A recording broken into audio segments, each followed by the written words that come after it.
What's up, Box? What you say? This is my passion. This is what I love to do.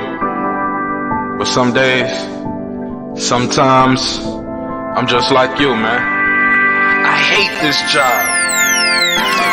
Damn, I hate this job. Damn, I hate this job. Damn, I hate my job. Damn, I hate this job. I'm just like you. Damn, I hate this job. Man, I hate this job. Man, I hate my job. From a good dream I wake, sun rays on my face, planning out my day, hoping this ain't the one that I catch a case. I feel so good, I feel so straight. My manager keep calling me saying, hurry up, you late. Hurry up, you lay off. Y'all, man, I hate this job. Man, I hate this job. Been trying to play it cool, but it's hard to play it off. I've been hanging on to this bullshit, cause my car still ain't paid off. I know I'm on my way up, my boy just got laid off, so y'all, man, I hate this job. Man, I hate this job. These hoes here so ratchet, these niggas here so sneaky. Y'all don't even really pay enough for y'all to only pay bi-weekly. I'm trying to double up my cash, take this job, shove it up your ass. Yo, man, I hate this job. Sometimes I wanna say, walk in and slap my boss. This shit is getting hard. Damn, I hate this job. Gotta make it out of this struggle, bruh. And I don't really mean to take it out on you. You just a customer, but damn, I hate this job. Damn, I hate my job. Damn, I hate this job. Damn, I hate my job. Damn, I hate this job. Damn, I hate this job. Damn, I hate my job. Damn, I hate this job. We're the reason why your stockholders always stay afloat. Yet I'm asking, are they hiring? Like everywhere I go, schedule will say 9, but I think it's fine if I clock in at 9:04. I work 40 hours a week plus overtime just to be bro. So y'all, man, I hate this job. Hate that I applied. So much has transpired since the day that I was high. Told me I could advance, but you were telling me lies. Gotta give your notice before I quit, but you don't say shit right before I'm fired. Damn, man, I hate this job. Sometimes I wanna say, walk in and slap my boss. This shit is getting hard. Damn, I hate this job. Gotta make it out of this struggle, bruh. And I don't really mean to take it out on you. You just a customer, but damn, I hate this job. Damn, I hate my job. Damn, I hate this job. Damn, I hate my job. Damn, I hate this job. Damn, I hate this job. Damn, I hate my job. Damn, I hate this job. You and your procedures, you and your protocol, you and your policies, none of that shit don't apply to me. You and your quotas, you and your standards, you and your 2 sick days a year. Y'all niggas bananas. Wonder why the postman's posted with hammers, going postal with Popo on camera. His wage got him enraged, stressed out, it's hard to maintain. He flips the middle, grabs his. He said, if you don't get the picture, I quit, you ain't shit, mother. Man, I hate this job. Sometimes I wanna say, walk in and slap my boss. This shit is getting hard. Damn, I hate this job. Gotta make it out of this struggle, bruh. And I don't really mean to take it out on you. You just a customer, but damn, I hate this job. Damn, I hate my job. Damn, I hate this job. Damn, I hate my job. Damn, I hate this job. Damn, I hate this job. Damn, I hate my job. Damn, I hate this job. Look, man, I hate this job. I put my pants on one leg at a time, just like you. I'm out here trying to take care of my family. Damn, I hate this job. It's not always glamorous, for real, but I do what I gotta do for me and mine, you know? Damn, I hate this job. Damn, I hate my job. Damn, I hate this job. Damn, I hate my job. Damn, I hate this job. Damn, I hate this job. Damn, I hate my job. Damn, I hate this job. Damn, I hate this job. Damn, I hate this job. Damn, I hate my job. Damn, I hate this job. I'm just like you, nigga. Damn, I hate this job. Man, I hate this job. Man, I hate my job.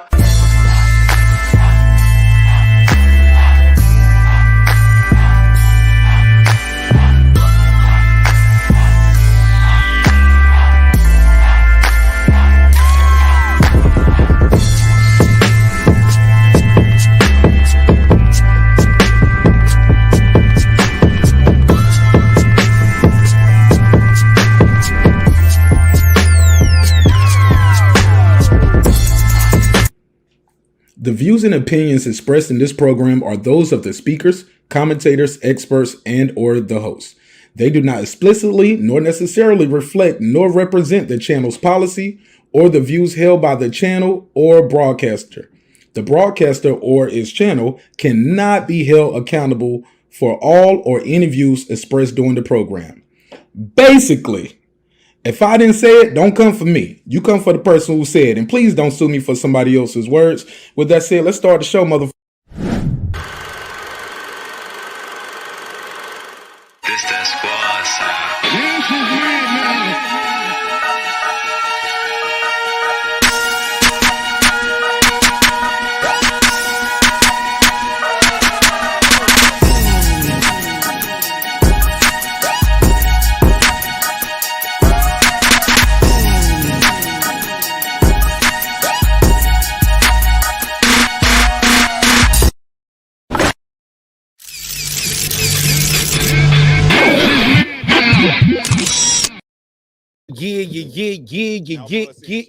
Yeah. What up, though? What's popping, yo? What's happening? Welcome back. Welcome back. You back in the lab with your man, marqnash. Get my music on. Where my music at? Where my music at? Let's get the music going. Let's get the music going. Let's get that music going. Let's get the energy all the way up, all the way up. Yeah. What up, though? What's popping, yo? Welcome home to everybody in the neighborhood. You back in the lab with your man, marqnash. He is I am he. Another great episode of Breaking the Beats. You already know what we're going to do. We're going to break down the business, entertainment, art, technology, sports, and anything else I feel like squeezing into those letters. You already know it's a hip-hop, political sports show with a comedy twist. We're going to let the jokes fly because life is serious enough. While I'm waiting for the room to populate, let me share this link. Got to share the link out. Was over there chopping it up with my guy Ricky Williams, letting him do his thing. And really like what he was talking about tonight. Y'all see the topic, y'all see what we on. We definitely on some boxing. Definitely on some boxing tonight. So bear with me while I share this link. Pull up. We lit. All right, so there we go. Got that going out. Also, man, I want to talk to y'all about a couple things that's going on. As y'all know, we just gave away a free laptop on Friday. So I'm going to play a quick clip of that, of me talking to the winner. And I want to know what y'all think. So let me copy, paste. So while I'm excuse me. While I'm letting you guys watch them waiting for the room to populate, I'm going to share this link. I want you guys to know, man, this is 100% legit. It's 100% real. We really are giving this laptop away. I'm putting it in the mail. Should be tomorrow. Yeah, what's today? 4th. Yeah, we're putting it in the mail tomorrow. And yeah, I'm super excited about this, man. So let me go over here to my channel, my page. I will show you guys the video of who won the laptop. So let me go over there and get that popping. In the meantime, please do not hesitate to do the roll call. Let me know what side of the earth you are roaming the turf. All right, so let me know your area code in the chat if you haven't already. Where we at? Let me pull this up. Free laptop. Who won? So I'm gonna give y'all a sneak preview. I'm gonna drop this video for everybody else to see as soon as the show is over tonight. But you know, I'm gonna show it to you guys first because you are the family. You are the neighborhood. So yeah, I'm gonna share my screen, let you guys see what happened with that. But it was super dope. We gave this lady, Rob G. What's up, my G? Sir Senior, what up? Jalen, what up? The Fans Corner, what up? Yeah, Rob G, I owe you an apology too, man. Sorry about Friday, you and Transcendent Sports Channel. I am so sorry. I did not mean to give you guys any kind of negative energy. I was just ready to get up out of here at that point, man. So it's nothing personal with you guys. I do apologize if I was a little short with you and Transcendent Sports Channel. I do apologize. I'm so sorry. Trust me, it's definitely nothing personal. Never personal with you guys. So look, let me play y'all this quick video, man. And I want y'all to enjoy this video. It's a couple minutes, so about 3 minutes. But this is the person who won our free laptop giveaway. So check this out. I'll be back in about 3 minutes and 30 seconds. But yeah, we're going to get into some boxing talk today. It's going to get ugly. We're going to talk about Wilder's uniform. Some people are trying to say he shouldn't be wearing the uniform. Man, I don't care what he wear. Go in there and win. Some people are saying Tyson Fury isn't training, isn't taking this fight seriously. I don't believe that. I used to say that, but I changed my mind since then. I definitely have changed my mind. I believe Fury is taking this fight seriously, but we shall see if that is enough. So let me play this video real quick, and we'll be back with some commentary. We're gonna get into some boxing talk, fam. Let's get it. This that squad sound.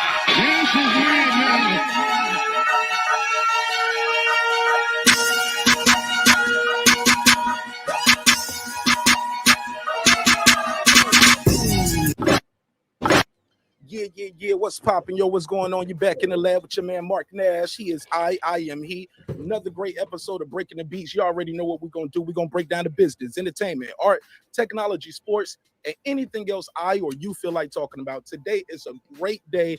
It gives me great pleasure to introduce to you all the winner of our free laptop giveaway. And we have the young lady here. Everybody, welcome, Miss Darla Peduzzi. How you doing today, Miss Darla? Oh, I'm great. I just want a laptop. How else could I be? This is so dope. Now, what part of the world are you calling from, Miss Darla? Pittsburgh, Pennsylvania. Oh, man. Are you a Steelers fan? Of course. Oh, my mom is coming up there pretty soon. She loves the Steelers, and this is a retirement gift. Her and my sister are flying up there just to go to the Steelers game from North Carolina. That's a perfect gift. Yeah, that's a perfect gift. Okay, well, you got a great gift. Yeah, well, you got a great gift right now yourself. How did you find our laptop giveaway? Actually, I found it on Reddit. Really? Reddit posts giveaways, and they have a place where they post giveaways, and I found it on Reddit. And I don't even have it. I didn't even put it up there. Somebody put it up there. How about that? Well, yeah, when something's put up through King Sumo, is that who you use? I think that's who you used for sometimes it collects like it collects like the different giveaways and stuff, and you can enter. But I read the rules, so I won. I heard the other two people didn't read any rules. No. One guy said he didn't have a Gmail because he got hacked. Somebody left a comment after they won. But at that point, the giveaway is over. You're supposed to leave the comment before. It's in the rules. You gotta read the rules. The rules. So what are you planning on doing with your new laptop? Oh, I'm gonna keep in contact with my family and get the microphone and understand how all this stuff works, doing the videos and stuff, and I don't, my grandson can borrow it, but he can't. He has to ask permission first because he'll want to do Minecraft on it all day. Right, we're gonna make sure we get you a girly color like pink or purple, then so he doesn't. So he don't get too close to it. So he won't want it. Yeah, he's 9, and if you give him that laptop, he'll be on that Minecraft faster than anything. Well, Miss Darla Peduzzi, it gives me great pleasure to give you this laptop. Thank you so much thank you. For liking, comment, and subscribing to the show. And thank you so much. It means a lot to me. Thank you. We have a diverse crowd. We have a diverse topic, an array of topics, and hopefully you stick around even after you get your new laptop. And when you get it, take a picture with it and email it to me so we can put the picture up as well. You got it. Yeah. Well, tell us the phrase that pays, Miss Darla. The phrase that pays is dreams require sleep. Goals require effort. I'll finish it for you. I couldn't remember it. It's on my shirt. Hey. Oh man. It's okay. Nah, you did great. Hey, look, that wasn't part of it. You already won. So thank you so much. God bless you. I'll be in contact with you within the next day or so to send your tracking number for your new laptop. God bless you, my sister. Thank you. Thank you. Thank you very much. Yes, ma'am. Bye-bye. Bye-bye. All right. And just like that, Miss Darla Peduzzi won my free laptop. Again, man, it's a free laptop. I appreciate everybody who entered. Miss Darla entered over 311 times. According to this, she entered 311 times. She referred it 35 times. She had a 0.49% chance of winning. And yeah, she won. She beat out over 67,000 people. How about that? Right? Pretty dope. So with that said, let's get into the shits, man. Let's get into the shits. Shout out to Miss Darla. Look, man, y'all already know what time it is. Y'all already know what we on. Y'all know I love hip hop, but tonight ain't the hip hop night. Sorry. If something comes up, if I missed a good topic, feel free to reach out to me and let me know, Mark Nash, you missed this one. But we are getting into some boxing talk tonight. Y'all know we're gonna get into a little Bud Crawford pour the news at the end. You know we got to get into that, right? But we're gonna get into some heavyweight boxing. We're gonna talk about these heavyweights and the big fight going down this weekend in Vegas. No other place they could hold these two giants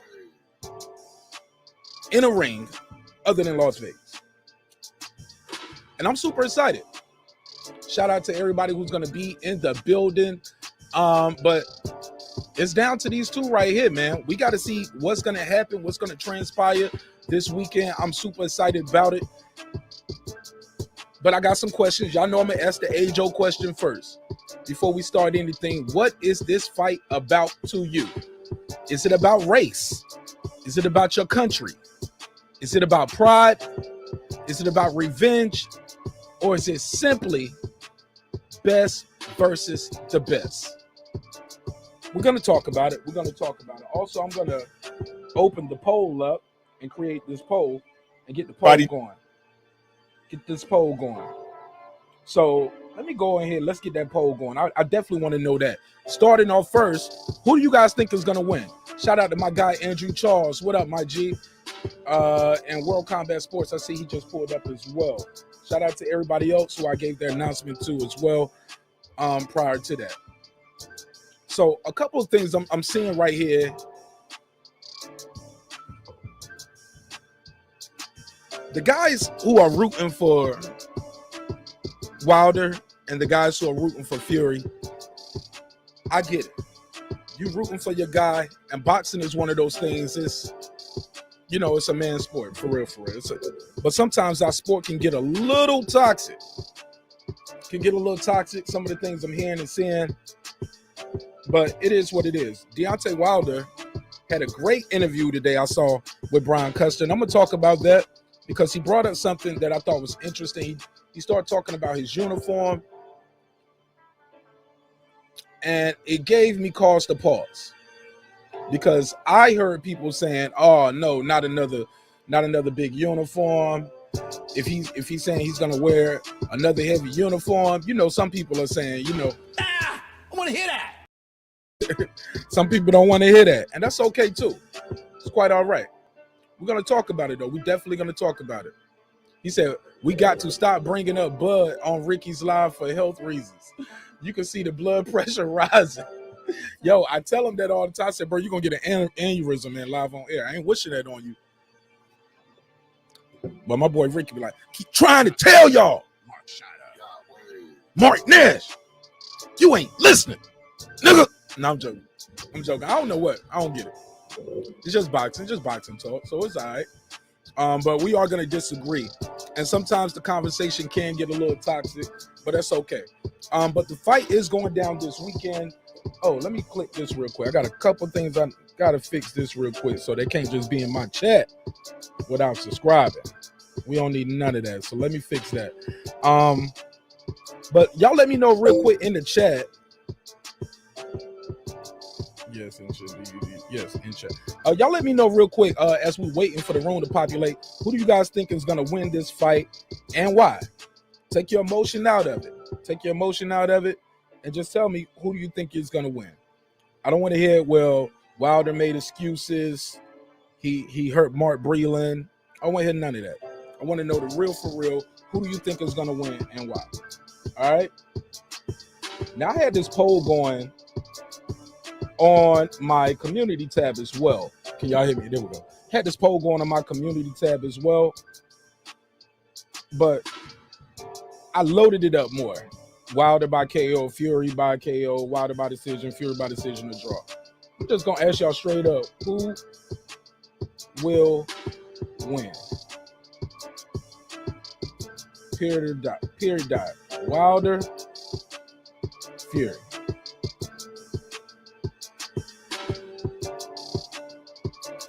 And I'm gonna post that in the community right now, and I'm gonna see what y'all say. So y'all should be seeing that in the community tab. Who will win this fight and why? So make sure y'all fill out the poll is in the. I have one on the community tab, but right now I got it in the chat. Who will win? Right now says Wilder. We had 3 people voting. I got Wilder, and it's 100% Wilder. I'm gonna make sure I got this phone number scrolling at the bottom of the screen because this is gonna get toxic, man. But I'm built for the shit. I can take it, man. We're gonna have a good time too. We're gonna let the jokes fly. We're gonna have a good time. But I get it. This topic is gonna split the room, as it should. This is a heavyweight trilogy. Some people saying Deontay Wilder got robbed in the first fight with a long count. The referee said, I did it in the spirit of the game. For the spirit of the sport. I ain't never heard of that. This ain't the amateur. This ain't the amateur. Not the amateurs, bro. You count to 10 and you get your ass out the way. We don't need you in there doing anything for the spirit of the game or the spirit of the sport. You count. You don't let the man put his arms on your shoulders and shit. Gave him a hell of time to regroup. I think that might have been one of the first times we started seeing stuff like that too. It probably happened before, but that's when it stood out to me. I'm like, you letting them recover. Usually they'll stop the fight when the guy's eyes roll back like that. But y'all see the question on the panel. Who will win the fight? Wilder or Fury? I got Wilder versus Fury, so let me fix that. Let me get on point. There we go. Wilder or Fury. So here's the thing.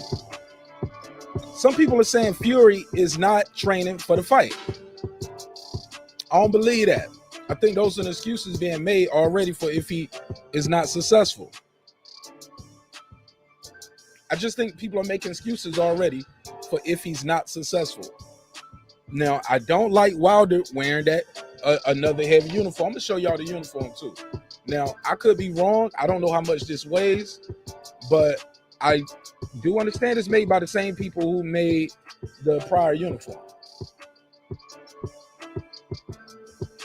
Now, let me see if I can go to this Instagram Glam Squad. And I want y'all to see some of this. Is this it right here? Is this it?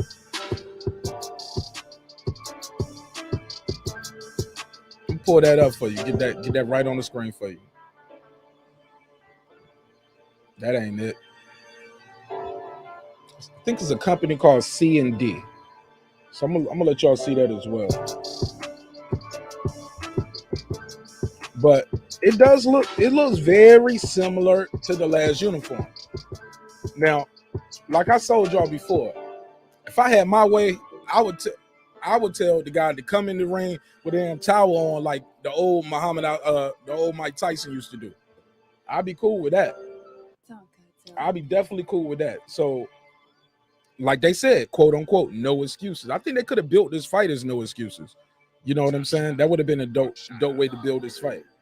Because the first time I get it. Some people are saying Fury outboxed him. But what you guys forgetting is he got 2 knockdowns. That's 4 points. At that point in the fight, all you needed was the judges to give him 2 rounds anywhere. And he got a draw. Simple as that. 2 rounds anywhere. And them first couple rounds, it's hard not to give those to the champion. He might have stole a couple rounds early. Then got his 2 knockdowns. Shit, that's your draw right there. I was at a fight party that day, and I was telling everybody in the house, oh, this fight about to be a draw, homie. I told them, this is about to be a draw. People was like, and you can see the people in the fight party. People was looking sad. But you know there's a lot of black folks in there, right? Oh, yeah. The niggas was sad in there. Pardon me. Excuse me. Sorry to anybody of any races and different persuasions that we have in. Oh, yeah, but the blacks were upset. Not because the white guy won, but their guy wasn't performing as well as they thought he could have and should have. So let's get past that part. So we go on to The second fight. Anybody who has seen Deontay Wilder fight before knew something just wasn't quite right with our guy. Like, yo, it's kind of, yeah, this just don't look right. Sun just wasn't looking right in the light. Keep in mind, I got a poll in the chat. Please check out the poll in the chat. Let me know who you think is going to win. Wilder, Fury. Right now, we only got 7 votes. It's 71% Wilder, 29% Fury. Please make sure you click that poll that's in the chat. All right? So, the second fight was a lot of controversy. And I know some of y'all are thinking, I want to hear that. And some of y'all probably going to tell me for the people who said he cheated, you're going to say what? Silence. Shout out to Dragonfly Jones. I get it, though. You want to ride for your guy. You want to believe that, hey, my guy won fair and square, and if your guy lost, you know you don't think your guy just lost for nothing, right? So I was watching Deontay Wilder interview with Brian Custer. I'm about to pull that up, and we're going to go through that, and we're going to dissect some of the things I saw and heard in that interview. But I want to start off by asking you guys, who will win the fight? Let me know your area code as you pull up. Please give me your area code. Let me know what side of the earth you are roaming the turf. Let's get to these. I'm gonna pull up that interview, but I want to show you this this outfit. I'm gonna pull it up right here. Now I don't know if this is permanent, if this set in stone, but these are looking like what they might use. This is courtesy. I saw this. I believe the Boxing Voice did a breaking news on this earlier today. Let me see if the post is still up. But I want you guys to look at some of these outfits and tell me what you think, because this is not it right here. This isn't it. Here we go. Where is it at? All right. So Cosmo and Donato looks like they're making a uniform for Wilder. So I'm going to show you guys what this uniform is looking like, and I want you guys to give me your take. Shout out to 718 C-Mac. Hell of a IG live you had the other day, bro. I appreciate you allowing me to get up there and cover that fight with you. It's always dope seeing these young amateurs go to war. Where we at with the chat? Let me see. Did I miss anything? Andrew Charles said Wilder's mindset right now isn't at. Fury not winning this one. Boxing is anybody been in there tell you yes. Everybody got 2 hands and 2 feet for the most part, right? Who get in there, but everybody isn't competing on the same level, as we all know. Sir Senior said, I got Wilder because he seems more ready and prepared all around. Now, Wilder did have a couple clips up on his IG. I saw, shout out to Mike on Sports. I didn't like the way he looked at certain spots when he dipped low, and I can tell he was tired. It was fatigue, and he was fighting through it. But Mike had pointed out the way his form was. Mike didn't quite like it, and I think I and a lot of his chat agreed as well.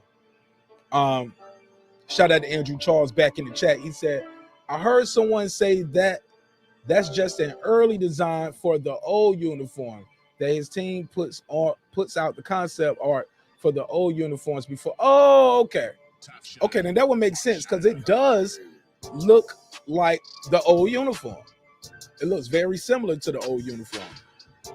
So that would make a lot of sense. Charles, Andrew, I appreciate that. That makes a lot of sense. Thank you, Ricky, for sharing the link to your audience and your platforms. You know, we believe sharing is caring, man. If you have over 1,000 subscribers, please share the link, especially if you see I'm out there sharing yours. It doesn't only take a couple seconds, and you can delete it the next day. I don't care, but share it while we live. I appreciate it. Shout out to BX. He said, like the video, guys. So look, man, we're going to get into this topic, but I could be wrong. I want to be wrong about this uniform because, like you said, Drew, it does look like the old uniform. But I don't care. The brother ain't. I saw him on the interview with Brian Custer. Did anybody see the Brian Custer interview today? Before I continue on. Did anybody see the Brian Custer interview today? My guy right here, what you like to know? What's up, my G? Has anybody seen it? We'll play a clip of this. The brother said some interesting things here. and I want y'all to hear it. He sounds, but let's be clear. He always sounds like that, though. He always sounds like he's ready for war. He always sounds like he ain't playing around with you. He ain't playing around. But I in my heart of heart believe this fight, one way or the other, it ain't going the distance. One way or the other, it's not going the distance. That's why the thumbnail is set. He said, nah, I ain't peeped the Brian Custer interview. Shout out to Rob G. What I will do is, I'm going to pull it up. But the thumbnail I had right now, it's the thumbnail because I was thinking, this fight ain't going the distance. Is it going to look like Fury Wilder won in the 12th round? Or is it going to look like part 2?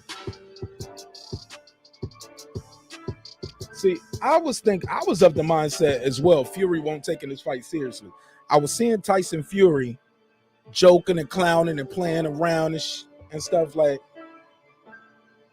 he came in to weigh in where the face off the first time with his shirt off, just being kind of goofy, joking around, very jovial, very in a playful mood, almost childlike.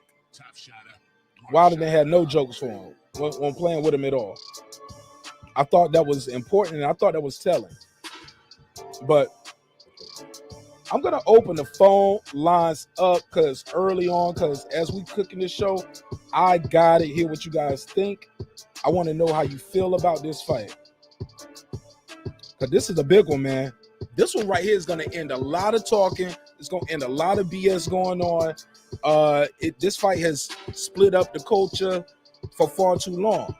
Because some people, let's be clear, some people just don't like Wilder because he's a black guy talking about being pro-black, wearing African shit with a king crown on. Let's be clear, man. I said this to one person, and the brother was like, got a little upset. I won't say his name. If he want to mention it was him that I was talking about, that's cool. But the homie was like, his blackness? His blackness. marqnash, his blackness? I'm like, hell yeah.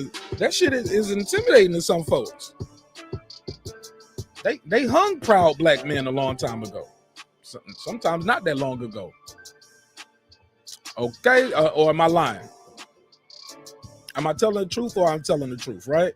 And it's truly unfortunate. So we're going to get into that Brian Custer interview.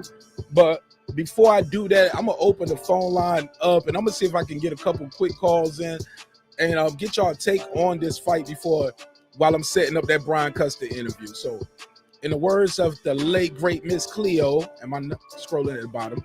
Call me now, 678-381-1938, 678-381-1938. Call me now. I'm going to put you on the air, take your call, and let me know who you think is going to win this fight. Let me make that a little simpler, too. I'm going to just put it Wilder or Fury. Wilder or Fury. Simple as that. Call in, tell me who you think is going to win. Tell me why. Do you feel like Fury cheated the first time? Do you feel like Wilder made excuses? Because look, I'm going to keep it a thou wow with y'all. When I watched that second fight in real time, I was just like, all right, this motherfucker going in. You know what I'm saying? He pushing Wilder back. That first shot, I believe, was behind the head. I was just like most of you guys. I thought he was bleeding out of his ear from a punch. Come to find out later, it came from a scratch. And he's like, how are you able to scratch my ear? I remember that. But the real for real is this. In real time watching the fight, I didn't see the gloves flop. But once I saw it, now I can't unsee it. It's like one of those things. You get what I'm saying? It's like seeing the magic trick or knowing how, how something works. Once you see how it works, it's hard for you to unsee it. Let me go to the chat while I'm waiting for the call and I'm setting up this Brian Custer interview. See, I got a couple of the homies pull up. PGH Big Dog, what up? Hey, look, the lady who won my laptop, bro, she from Pittsburgh. How about that? Seemed like a sweet lady too. She's a grandmother. Yeah, she's a good lady. I'm glad she got it. She deserved it. 678. 678. You got to roll your window up. Got to roll your window up or something. It's real loud. 678. What's your name? Where you calling from? What's up, man? It's Full Counter Boxing, man. I'm out of Texas. What's happening? What's popping, my G? Hey, man, who gonna win this fight? Poor Counter Boxing and why? Hey, you got to roll your window up or something, brother. It's like it's a lot of. I don't know if it's the Bluetooth. If you got a headset, yeah, I got a headset on. Yeah. Can you take me off the headset? That's really bad. Is that possible? Okay. It's buzzing. Let me see. Yeah, it's buzzing real bad. Oh man. You're killing me, man. You're gonna make us lose our audience, man. Can you take that off the Bluetooth and call me back? That's what I'm doing. Oh, okay, you got it? All right, then. You got it? All right, I'm gonna do that. Okay, you sound good now. You good? Yeah. Perfect. Hey, Wilder or Fury, you said your name is Poor Counter Boxing, right? Yeah. I think I follow you. Yeah. I think I follow you. Yeah. Hey, man. Yeah. Who gonna win this fight? What's it? Well, I think Deontay Wilder's going to win because, like you said, man, you know, in that first fight, you know what I'm saying? You know, I checked out, you know, when Wilder entered the ring, he didn't look right. And, you know how you just be watching, you know, the fight, really analyzing everything. And when I seen them gloves, I saw him, you know, I was like, what's going on with the gloves, bro? And, you know, I was in, you know, I'm a truck driver, so I was like in a part of the country where I was in one of them bars where a lot of people were going for Fury. Okay. And it was a lot of black guys going for Fury too. And you know, I was like, man, you don't see them gloves, man. You don't see this man ain't got no legs. I'm like, what's going on? And so I think Deontay Wilder's going to win not only because he's you know, he's motivated now. I think he's got a lot to prove, you know what I'm saying? So he's got that burning desire. You see, he's working hard. You know, one interesting thing I saw was, well, I thought before he was working as hard as he is now, but he wasn't. You know what I'm saying? He wasn't working as hard as he is now. So now we're about to see a different Wilder, more dedicated and more motivated to win. So I think that's going to make the difference in the fight. I think Tyson Fury cheated. I think he ran over to England to get on them steroids, you know what I'm saying? So he'd be out of Wilder's reach. And I think he's doing everything he can because he's a confidence fighter, you know what I'm saying? He always got to, you know, find some kind of, you know, confident something, you know, have something to feel confident about so he can train. You know, he's got to get motivated himself. But since he cheated in the second fight, I don't think he's going to be able to match Deontay Wilder's passion in the ring. And I just think, you know, Deontay Wilder's going to, you know, use his new tools to go to that body. And I think Tyson Fury ain't ready. I don't think he's mentally ready for that kind of fight, that kind of dog fight. And I think it's going to be end round 3 or 4. And yeah, I think it's going to end round 3 or 4 because I think the man is, you know, because you imagine if somebody cheats you out of something, you want to come back and get it, like Roy Jones with Montel Griffin, you know what I'm saying? And you know, he came back. You know, he didn't come back in there playing. He came back in there to win. And I think Deontay Wilder going to come back with that same ferocity. You know what I'm saying? He's going to come back with that same kind of passion. And, you know, I don't think Fury is ready. You know what I'm saying? I think he needs all those advantages. I think he needs the steroids. I think he needs all that to keep his confidence up, just like he cheated in practice, putting that stuff in his gloves and that guy busting him out. You know what I'm saying? Where he had to Asbury. Yeah, Asbury. You know, when he loaded those gloves up. See, he need all that kind of stuff, you know what I'm saying, for his, you know, to keep his confidence right, you know what I'm saying? I don't think, you know, Deontay don't need none of that. So, you know, he needs to do all this stuff just to get himself on an even playing field in his mind to beat Wilder. And of course, he needs the dirty tactics, hit him in the back of the head. And I think Deontay is ready for all that stuff now. I think he sees what Tyson Fury is. I think he's ready. If he, you know, hit Deontay Wilder in the back of the head, I hope Lee Scott told him to hit him low. You know what I'm saying? You got to get dirty. You got to fight dirty with dirty. You know what I'm saying? And the only thing that can stop this from being a win for Deontay Wilder is if they got the judges or if they got the refs like they did Concepcion, like that, like taking a point from him for no reason and So that you don't kind of think old it's a crazy way, stuff. so you don't think it's a way Fury could outbox Deontay Wilder? Especially if, going by what you said, he's coming in there angry, he's upset. You know, you can beat up an angry dude. The angry dude isn't, you know, isn't thinking clear sometimes. Yeah, you remember what's his name? Duran did that with Ray Leonard in the first fight. Got Ray Leonard so mad that Ray Leonard fought out of character. Yeah, you know, anything is possible. You know, I think Andre Ward kind of warned Deontay Wilder about, you know, pulling back a little bit off of the, you know, some of the rhetoric and some of the, you know, some of the passion he got going on. But, you know, some people, you know, they operate better, you know what I'm saying, when they're angry. You know what I'm saying? Some, you know, I don't know if you ever had your adrenaline going and got hit and you just walk through that. You know what I'm saying? You eat that. And you know what I'm saying? So it can work both ways. Yes, it can get them knocked out. But we just going to have to see. You know what I'm saying? You know, this man has egregiously, you know, learned Deontay Wilder wrong. And, you know, so it's kind of hard. You know what I mean? You know, the man had he destroyed Klitschko's winning streak for 10 years. Using PEDs, coming in there. Now he destroyed Deontay Wilder's legacy. You know what I'm saying? So this man has done a lot, you know what I'm saying, to mess up boxing history. So, you know, I just think Deontay Wilder's going to be able to pull it off with his, you know, he's going to be able to control that aggression. You know, we'll have to see after, you know, he hit him, you know, good, you know, you get him a good lick in there and see if he don't go crazy, or see if he just stick to the what he's learned from Malik Scott. For sure. And also, say your last. Go and get your last bars off, and I'm gonna have to.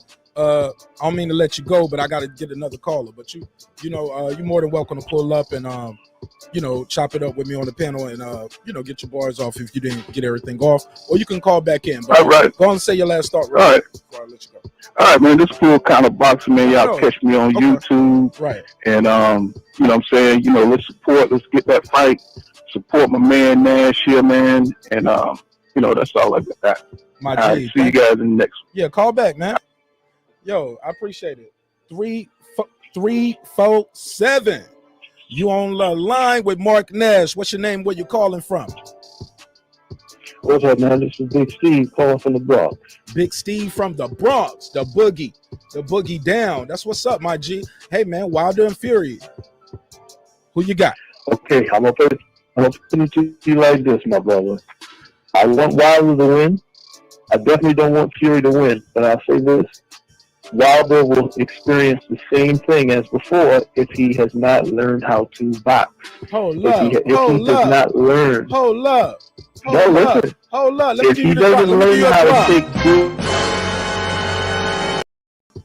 Oh shit! You said Wilder might lose again. Let's go. Let me hear it. He may lose again, and like your previous caller said, he's angry, he wants revenge, he wants that. That's cool. But if the man has not learned how to box and take those good shots instead of throwing those wild and crazy, you know, angry shots, the other guy is going to just tear him apart. Just a Fury's going to tear him apart, just like he did the other fight. Wilder is an extraordinary fighter. He has power. You know, he's very strong, but he goes crazy and he takes bad shots and he ends up leaving himself open.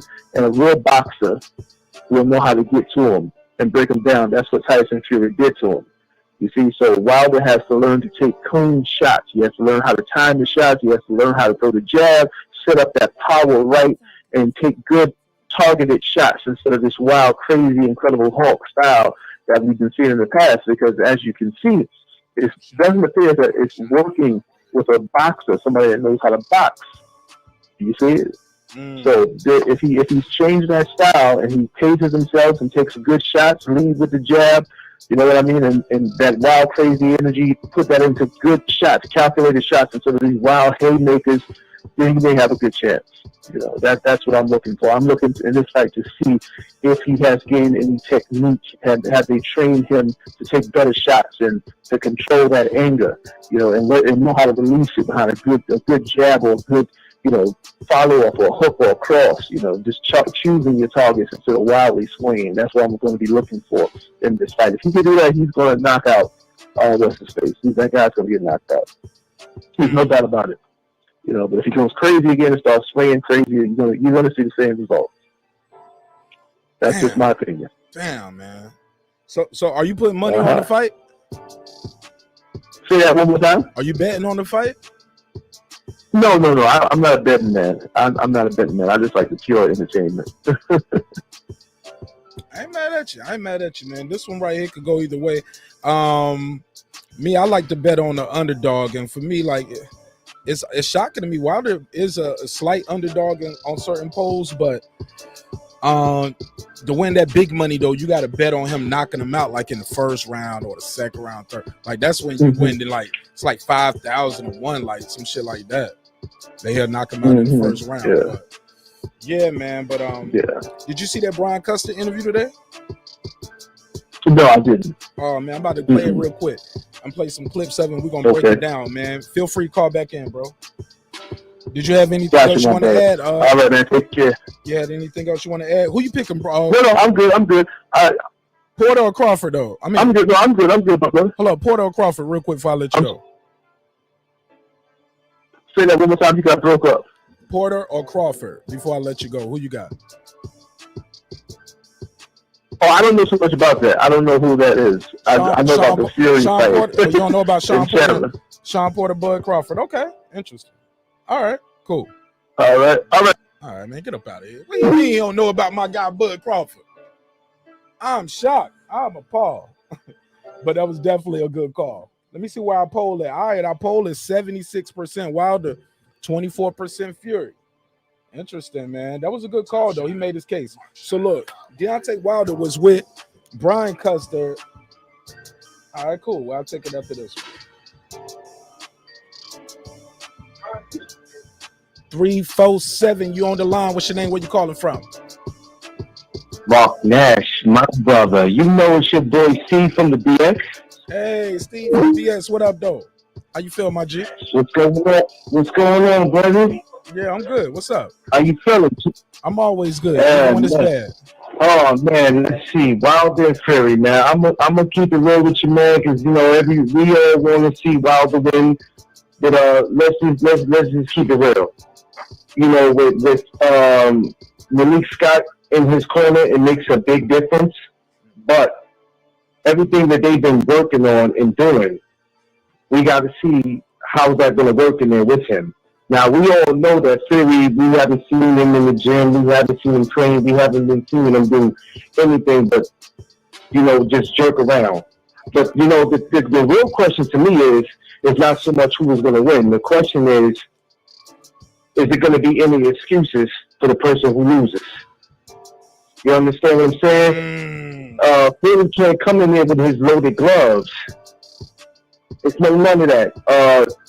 Wilder can't come in there with the big black suit that he had on and use that as an excuse if he loses. It's none of that. You know what I mean? It's all fair games here. You know what I mean? The best man is going to be the top guy at the end of the night. You know what I'm saying? In the division, period. But me, I'm going to go with Wilder, not just because Wilder's black or any of that. I just feel like he's a better man. And it's okay. You know what I mean? There's nothing wrong with you going. Yeah, I say but he is black, and there's nothing wrong with sticking with your own. Everybody else stick with their own. It's okay. Yeah, and there's nothing wrong with that. Because if Wilder was doing anything, if Wilder was doing anything that Fury was doing right now, it would be a problem. I would have an issue with Wilder if he was doing any of the things that Fury was doing. But I'm not gonna lie. It's all on piece of Fury this week. Hey, you starting to clip up at the end again, brother. You said it was all RIP. Hey, look, how do you feel about the people? You hear me now? Yeah, I can still hear you, but it's just not as clean as it could be. What do you say to the people who say Deontay? Okay. Yeah, I don't know if you got on speakerphone or Bluetooth, but yeah, if it's on speaker or Bluetooth, Let me, sometimes. all right, no, I took you off speaker. What you said now? Now, what do you say to the people who say we heard this before from our brother, the Bronze Bomber? What would you say to the detractors? You know what I'm saying? Because we, As far as hearing what you heard, what from them before. I'm coming for, I'm coming for bloodshed and all of that. I was like, you know what I'm saying? All that kind of stuff. He was saying this. He said this before the second fight. It's different from these. It's different from these first two fights. You see Wilder really not. You just recently really started seeing him speak, and it's just a different Wilder. He's focused. I mean, just look at his training. His training is totally different from when he was with Mark Breland. Just pay attention, you know what I mean? And a lot of people didn't agree with Malik Scott being his trainer because they were like, how the hell do you go to a guy who you beat? You know what I'm saying? But let's just be real. I mean, Rocky Balboa went to Apollo, even though that's a movie, but he went to him and he beat him. You know what I'm saying? But he helped him. You know what I mean? At the end of the day, It makes perfect sense. If a man can help you, you know what I mean? Did you just use a Rocky reference, bro? Okay. Yeah, listen, I know it's a movie. Look, I'm in my moment right now. All right, I'm gonna tell your moment, my listen, yeah, but it's all good though. But for the people who say that, listen, man, if you don't believe that, if you don't believe that he's gonna pull it off, hey, just tune in Saturday night. Absolutely. So tune in Saturday night. Mark, I ain't gonna hold you up. I'm sure there's other callers, man. Listen, everybody who's on here, please continue to support my brother marqnash. He is one of the greatest guys that you can ever know, man. And hey, and if y'all get a chance, y'all can check me on IG, the No Doug Zone Podcast. Check me on Facebook, McLean's Promotion, man. Peace out. Peace to everybody. Have a good month. I love you, my brother. Much love, bro. I'll see you on the live tomorrow. God bless you, man. Thanks for calling in. It's my guy C-Mac right there. Shout out to Clarence McLean. Follow him on IG. Follow him on IG, the No Duck Podcast. The No Duck Podcast. The No Duck Podcast. Definitely dope. Shout out to my guy. That guy Eclipse is in the chat. See him out there. Y'all know me. I used to get it in Ohio. Let me play this before the next caller call in. We'll play a little bit of this. Keep in mind, guys, we got a poll in the chat. Who will win the fight, Wilder or Fury? Please make sure you take the time to fill out the poll. Let me go to this clip. This is Brian Custer talking to the Bronze Bomber today. This went down, and Deontay is I believe he started talking to him about the weight and the weight he's going to come into the ring. Let's see how this goes. Not only be bigger, but more muscular in this fight. I think the first fight you were 212, the second one 231. Will we see a bigger, more muscular Deontay Wilder? To be honest, when I went out, y'all can hear the audio, right? Y'all give me a thumb up out there if y'all can hear the audio. When I went out to fight, I was at 205, 209. And by the end of the fight, I dropped to 205. I got a high metabolism. And when I sweat pounds off. And it's crazy. But at this point in time, I got a great nutritionist. And I got a great doctor that's around me that I talk to every day, that I spend time with every week.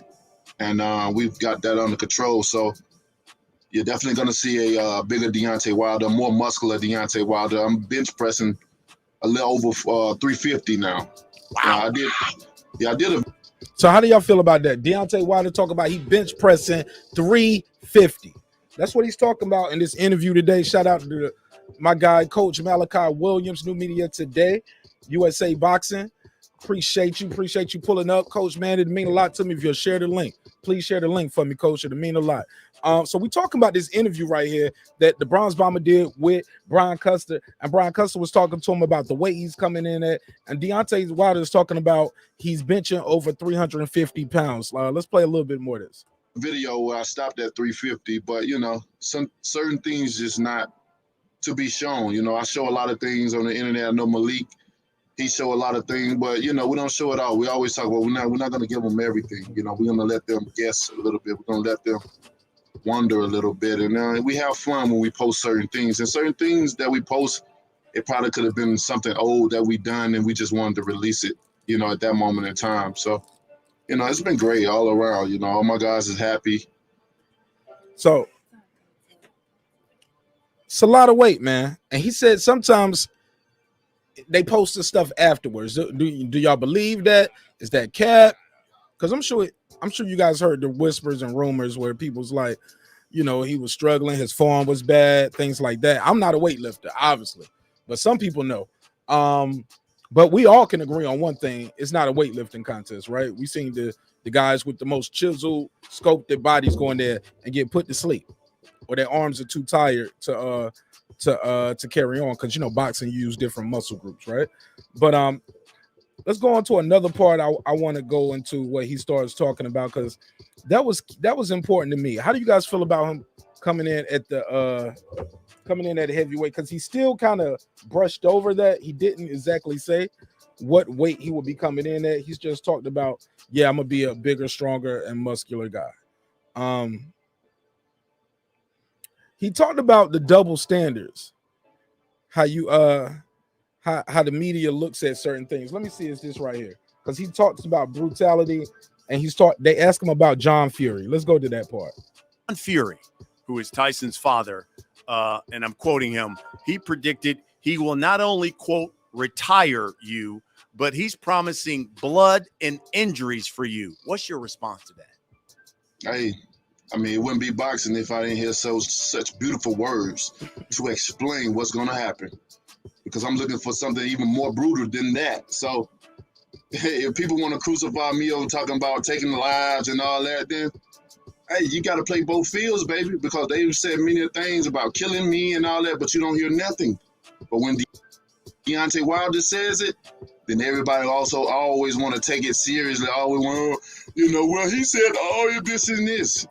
Let's stop right there. See, I get where Deontay's coming from on this, because I remember when he said he wanted to catch a body in the ring, everybody lost their mind.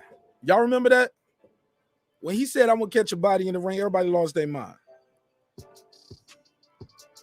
But on the flip side, they don't keep the same energy on the other side. And I get where the brother's coming from. So he says, they say all kind of crazy things about him. They call him weird names. Look, we've seen it. Boxing is ugly. We all know boxing has racism woven into the tapestry and the fabric, right? Period. It's just there. So he talks about that, and he's like, man, when I say things, everybody want to take it seriously. They want to mess with my money, want to stop my paper.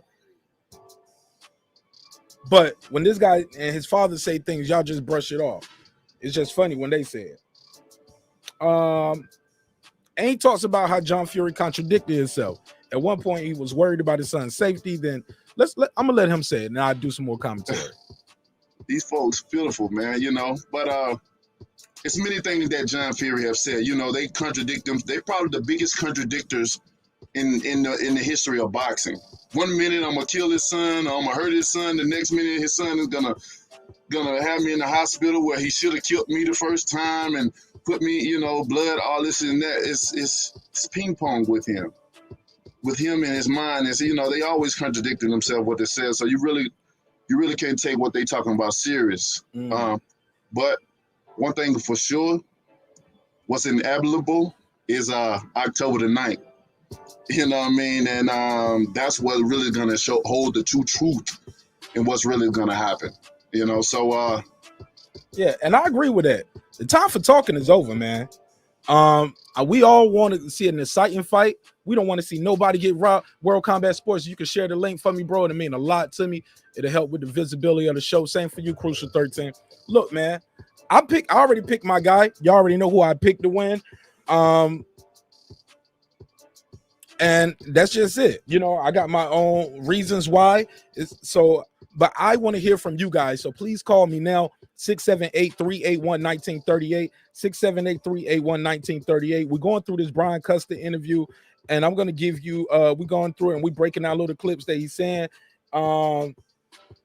He said, they asked him about Anthony Joshua as well. Let me hear let me play this part right here. That this fight would happen?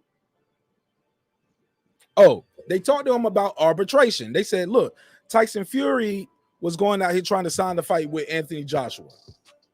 You knew you had a contract.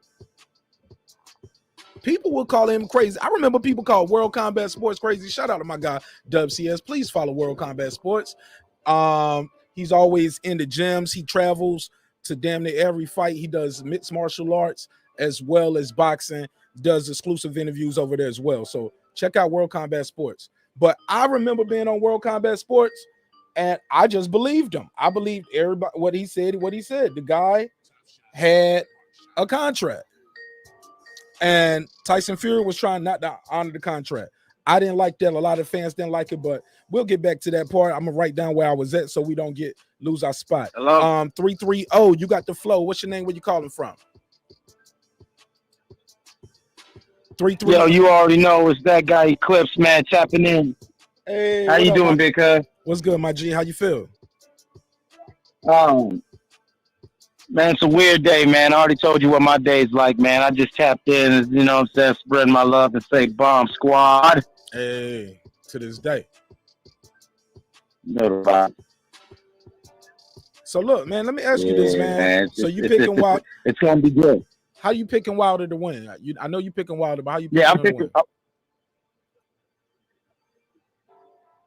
I'm picking Wilder to win because honestly, I just think that the things that Tyson Fury showed me in both the fights show somebody who's wily and caged. You know, he's wily, he's wiry, and he could do a little things to frustrate Deontay. But honestly, in both fights, you saw clearly that boy does not want to get touched. And I think that if Deontay can stay on his game and just touch that boy, that it's going to be a whole different thing. I would really like to see Deontay take the first 2 rounds and pickle Tyson Fury's ribs and go on and test that soft belly of his.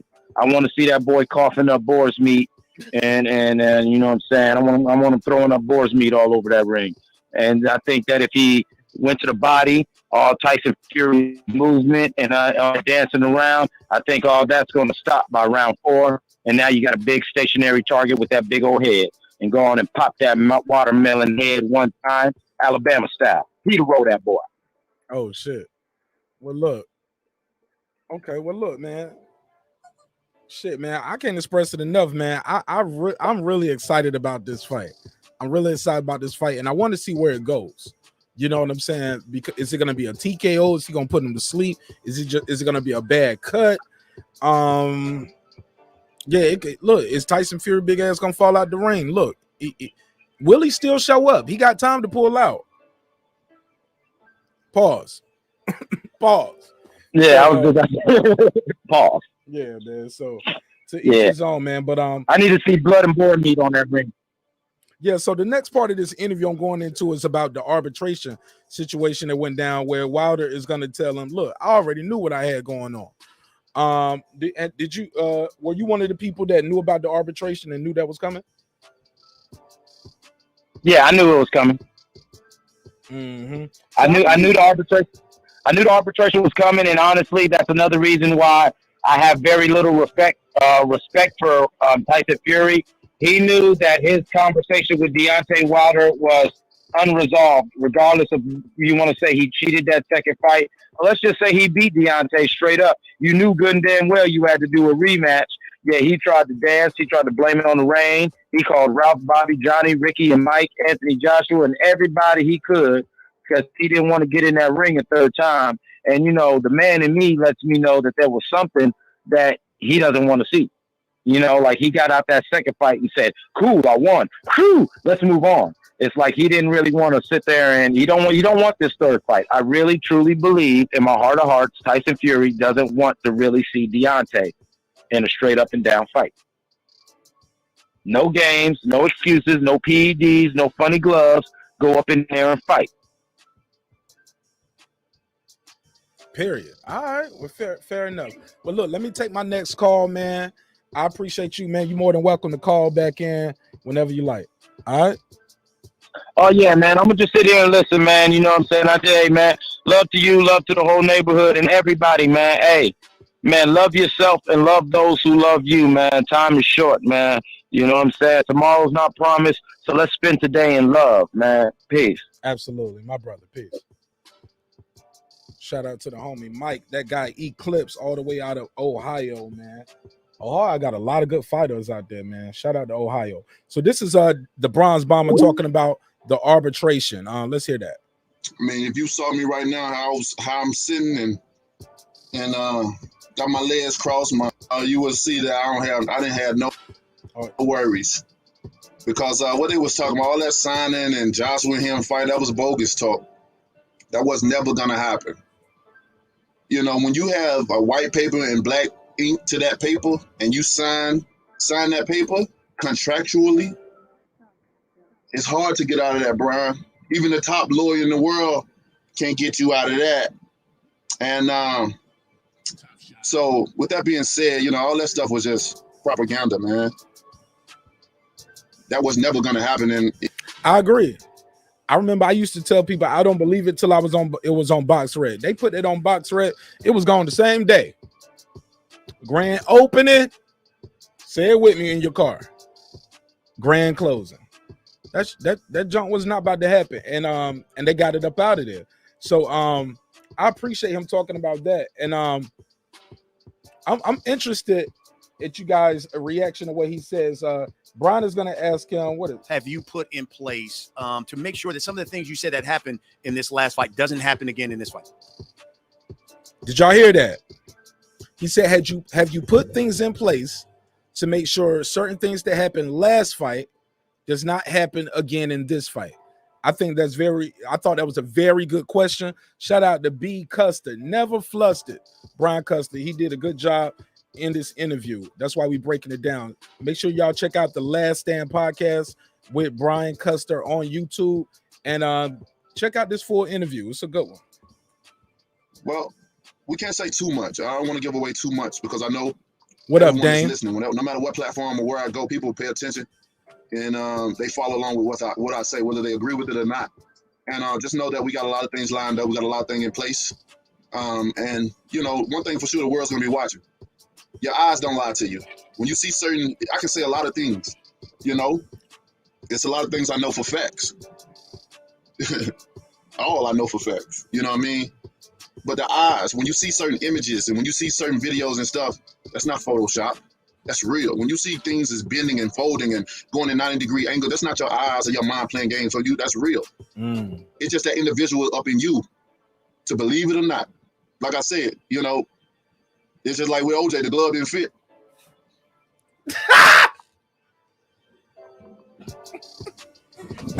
Yo, did you hear that? Did you hear that? Brian Custer does like this.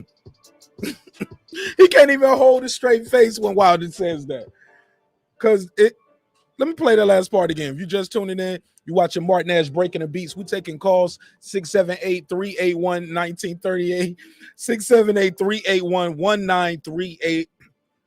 Call in, tell me who you picking, Wilder or Fury, and tell me how do you see the fight going. Is it going to be knockout, decision, and tell me why you're rooting for your guy.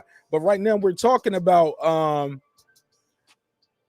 Brian Custer's interview with Wilder, and he's asking Wilder, have you taken precautions to make sure what happened in their last fight does not happen again? Let's hear that again. All I know for facts, you know what I mean? But the eyes, when you see certain images and when you see certain videos and stuff, that's not Photoshop. That's real. When you see things as bending and folding and going in 90-degree angle, that's not your eyes or your mind playing games for you. That's real. It's just that individual up in you to believe it or not. Like I said, you know, it's just like with OJ, the glove didn't fit. But we know what the real was. I don't know if he can say that. OJ might come for his paper, bro. Yo, you gotta, bro, I'm telling you, I love this guy. He's so candid, bro. Shout out to Deontay Wilder. And I thought this was a great interview. What do you guys think on that? Because he just said some real shit right there. He was like, same thing with OJ. The glove didn't fit, but we know what the real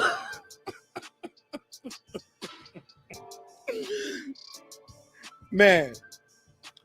Wilder probably the only one that could say that to OJ too. You get what I'm saying? Straight up. How about that? That's a big fat, right? Ain't too many people talking to the juice.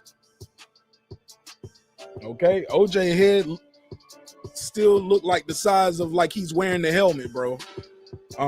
Yeah, man. So Brian Custer couldn't even hold a straight face, and he's like this. He's laughing like true. Oh my God! Well, God bless the dead. We're not trying to laugh at that, but we're laughing at the commentary made by him. But we're not. That's well put. That's well put. I like that. He can't even hold it. No matter how people may look at it and see, they know what their eyes have seen, and they know that don't happen in boxing. And it's shameful that certain people in boxing. Y'all stick around. I'm gonna drop the link in a little bit, man. I just want to get through a couple key points in this interview that I thought we had to break down. But I will be dropping the link. And you're more than welcome to pull up and get your bars off. Meet people, whether I'm gonna shake your hand, whether I'm gonna talk to you, whether I'm gonna. Nah, that ain't it. So while I'm finding the next Q spot, I'll go back to the phone line 678-381-1938. 678-381-1938. The only show that does not charge you to call in right now. And we're not you're more than welcome. You're more than welcome to call in more than once. So if you called about a certain part of the fight, but you want to speak on this part or the arbitration or the cheating, or lack thereof, if that's your opinion, you're more than welcome to call in. But yeah, let me see, what part is this? Is this the part? This might be it. Malik's wisdom and knowledge of in boxing and the relation. Yeah, so he's talking about his relationship with Malik Scott right there. And we already know what that is. Like, he also talks in his interview about people. He says, these ain't yes men around me. I thought another thing I found interesting too. He says he's hired a nutritionist, and he has a doctor that's always with him, which I thought was dope because I think it's dope because last camp I remember. I think he had his auntie or somebody or a family member when you saw the all access clips, had a family member doing his cooking. And there's nothing wrong with that because these guys are heavyweights. And at this point, he never needed it. You know what I'm saying? He had a right hand kissed by God, right? Some would say. But I thought it was interesting that this time he brought in a nutritionist. Great. Nothing wrong with that. So he talks about that. Let me see if this the clip that he have added, and Malik will tell you that it's just the things that he was able to bring out of me that I've already. Okay, so they was asking. He asked him, "What did Malik Scott add to your add to you?" And he said, "It's not necessarily what he added; it's the things that he brought out." And because let's be clear, I hate when people say Wilder can't box. Wilder can't box. That's a false narrative, bro. Because if going to the Olympics was that easy, all of us would go to the Olympics. Let me say that again. If it was that easy to win a bronze medal in the Olympics, everybody would have one. Just like how they bootleg Michael Jordans and everybody got some Jordans in the hood. Jordan ain't never played in them pink and whites that you got, homie. I don't know what those, you know what I'm saying? Whatever. Y'all get the point, right? If it was the guy can box, y'all got to cut that out. That's a false narrative. But when you have a great human in your corner, now I think he's gonna say, "Is this the part when we get the?" Because he's seen where you was and see how cold you was. So now it's his turn to. This right here, where I thought he was kind of talking about the brother Mark Breland. Now this is the part that splits the room. Some people hold Mark Breland in a high regard. I remember interviewing Tommy Brooks, shout out to Major Key Boxing and Troy Graham, and I asked Hall of Fame trainer Tommy Brooks. He worked with everybody from Holyfield to Mike Tyson. It goes on and on and on. Just Google his name, Tommy Brooks, Hall of Fame trainer. He said for a trainer to do something like that, it's like cutting your own throat. And I asked him, and I said something else. So I kind of dug deeper with the question pause, and he said, "Listen to me. It's like cutting your own throat." And when he said it that time, I could literally visualize somebody trying, and I'm like, why? So that's the thing where where the brother kind of loses some of his supporters or makes people question a little bit. But I don't know what it feels like to be in this position and I don't know everything he knows. I'm sure he knows things that we don't know. So I don't go there. I don't go there. I just go for the fact that I want him to win the belt and bring the titles back to America, because that brings a lot of opportunities. Plus, I know he gonna fight. I don't know what Fury's capable of. Fury might retire again. Like I said, I still don't even know if Fury gonna pull up on Saturday. 404, you got the flow. What's your name? Where you calling from? 404, you got the flow. What's your name and where you calling from? What's good, man? Welcome back, Sports in the building. Shout out to marqnash breaking beats. What's good with you? Hey, my guy, Scott. What up, my G? Let me give you the bill. What's poppin', my G? How you feel? I'm good, man. You know, I have to definitely chime in on Wilder Fury. Oh man, are you excited about this fight like I am, bro? If not more. I am, man. I'm super excited. It's been a long time coming, man. Too long. Look, I saw somebody in the chat recently, Scott, not tonight, but they was like, it's crazy that this fight has taken so many years off of their careers, as in like it's taken so long to get to the 3. I said that's because Fury needed some other fights before the rematch. Remember, he had to do Otto Wallin and Tom Schwartz. True. After the first one. Yeah, he needed some more shit going on. You get what I'm saying? Mm-hmm. You right. This ain't his fault. Look, then the arbitration shit came in. That ain't Wilder's fault. Then the COVID. Like, all the delays are going towards one man. But the other guy is getting all the thing. Look, I don't have no dog in the fight other than one guy look like me. I'm gonna be clear.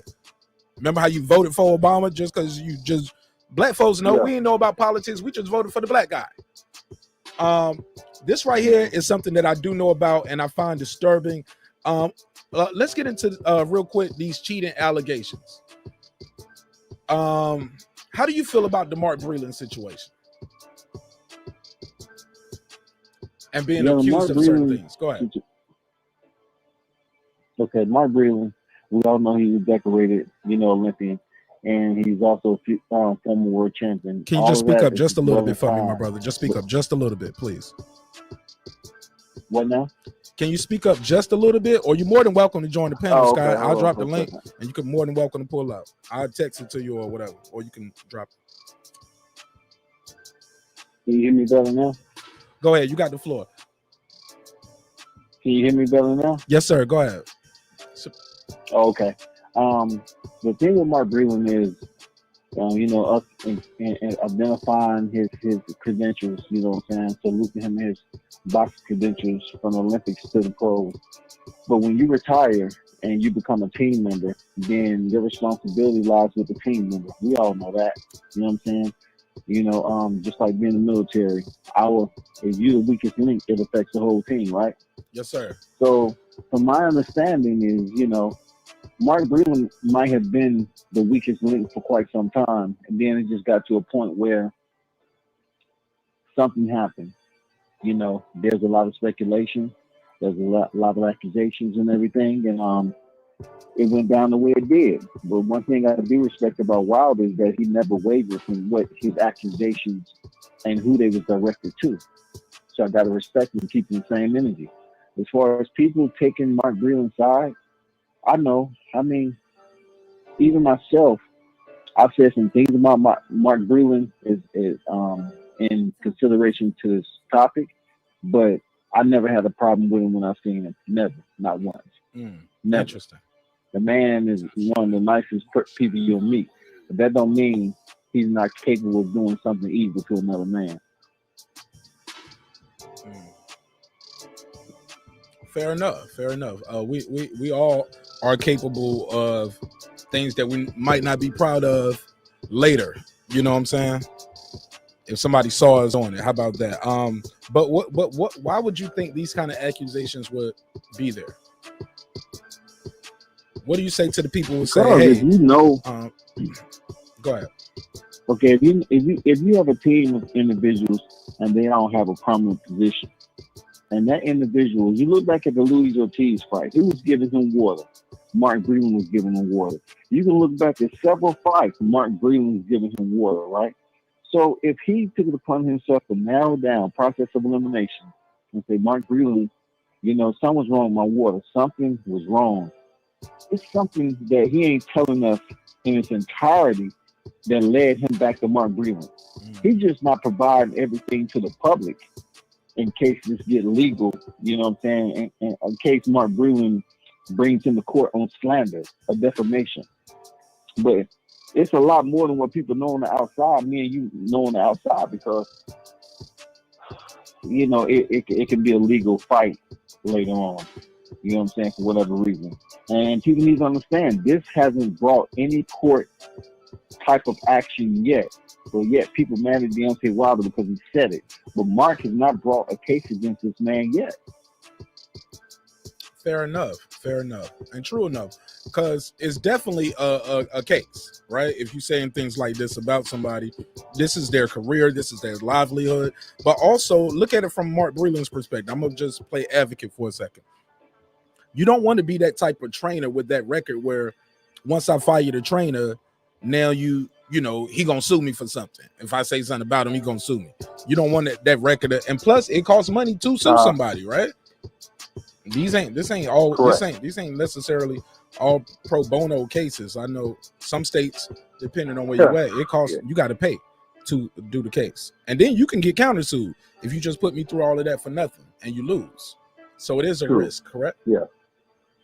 But go ahead, you got the floor. I'm sorry. Yes, sir.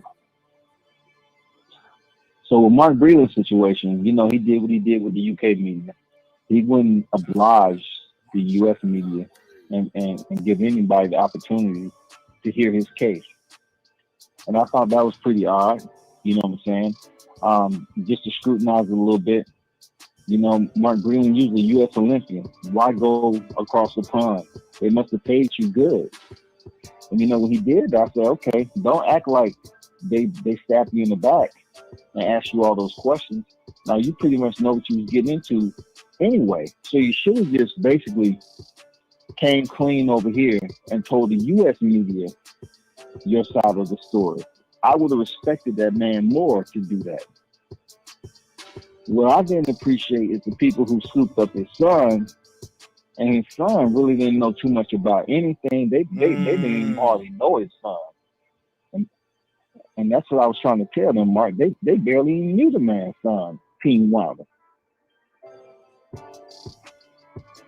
True enough. Yeah, they did. How did his son get drawn into it? Because I do remember they started talking to Mr. Breland's son. And his son might have said things that he probably shouldn't have said, to be fair, right? Because he had nothing to do with it, correct? Mr. Breland, Mark Breland's son. He fair enough, right? He had nothing to do with it. He wasn't hired or fired, right? Now I get it. Somebody talking about your dad, but people gonna always talk about your dad. He was a medalist. He was a champion.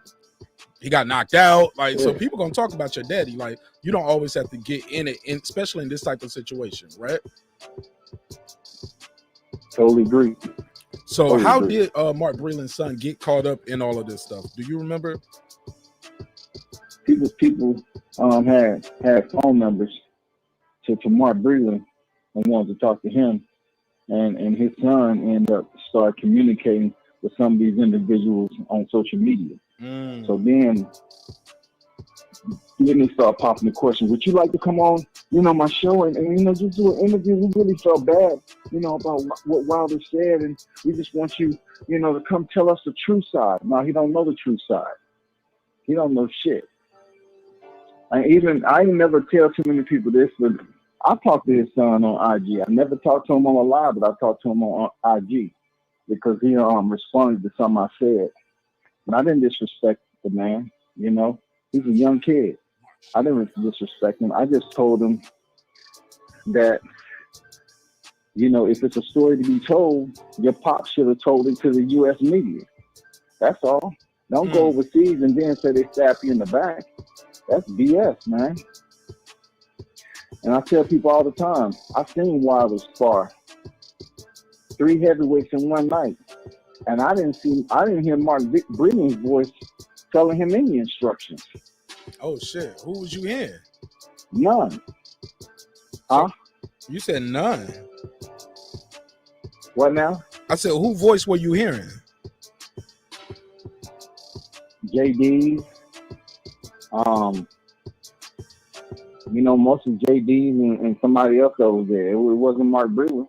Mark Breland wasn't even up on the ring apron. He wasn't even close to the ring apron. He was standing over by the heavy bag. And this is sparring. This is when he sparred 3 heavyweights in one night. And we just sitting there watching. We couldn't record. Excuse so me. Everybody was like posted up away from the ring apron, and we just watching the sparring go down. And everybody can see who was saying what and who wasn't saying a damn thing.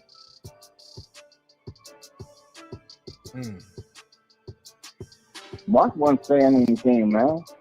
Please. That ain't the first time. What is your take on when they say the Bronze Bomber is wearing another one of these things? This could be a false report, because from what I'm hearing from the chat earlier, they said the outfits that they're posting are outfits that he wore last time. They post the old outfit before the new fight. Before the new fight is what somebody just told me in the chat. But they posted this a couple of hours ago.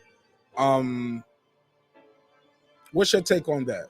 I believe the company is called Cosmo and Donato.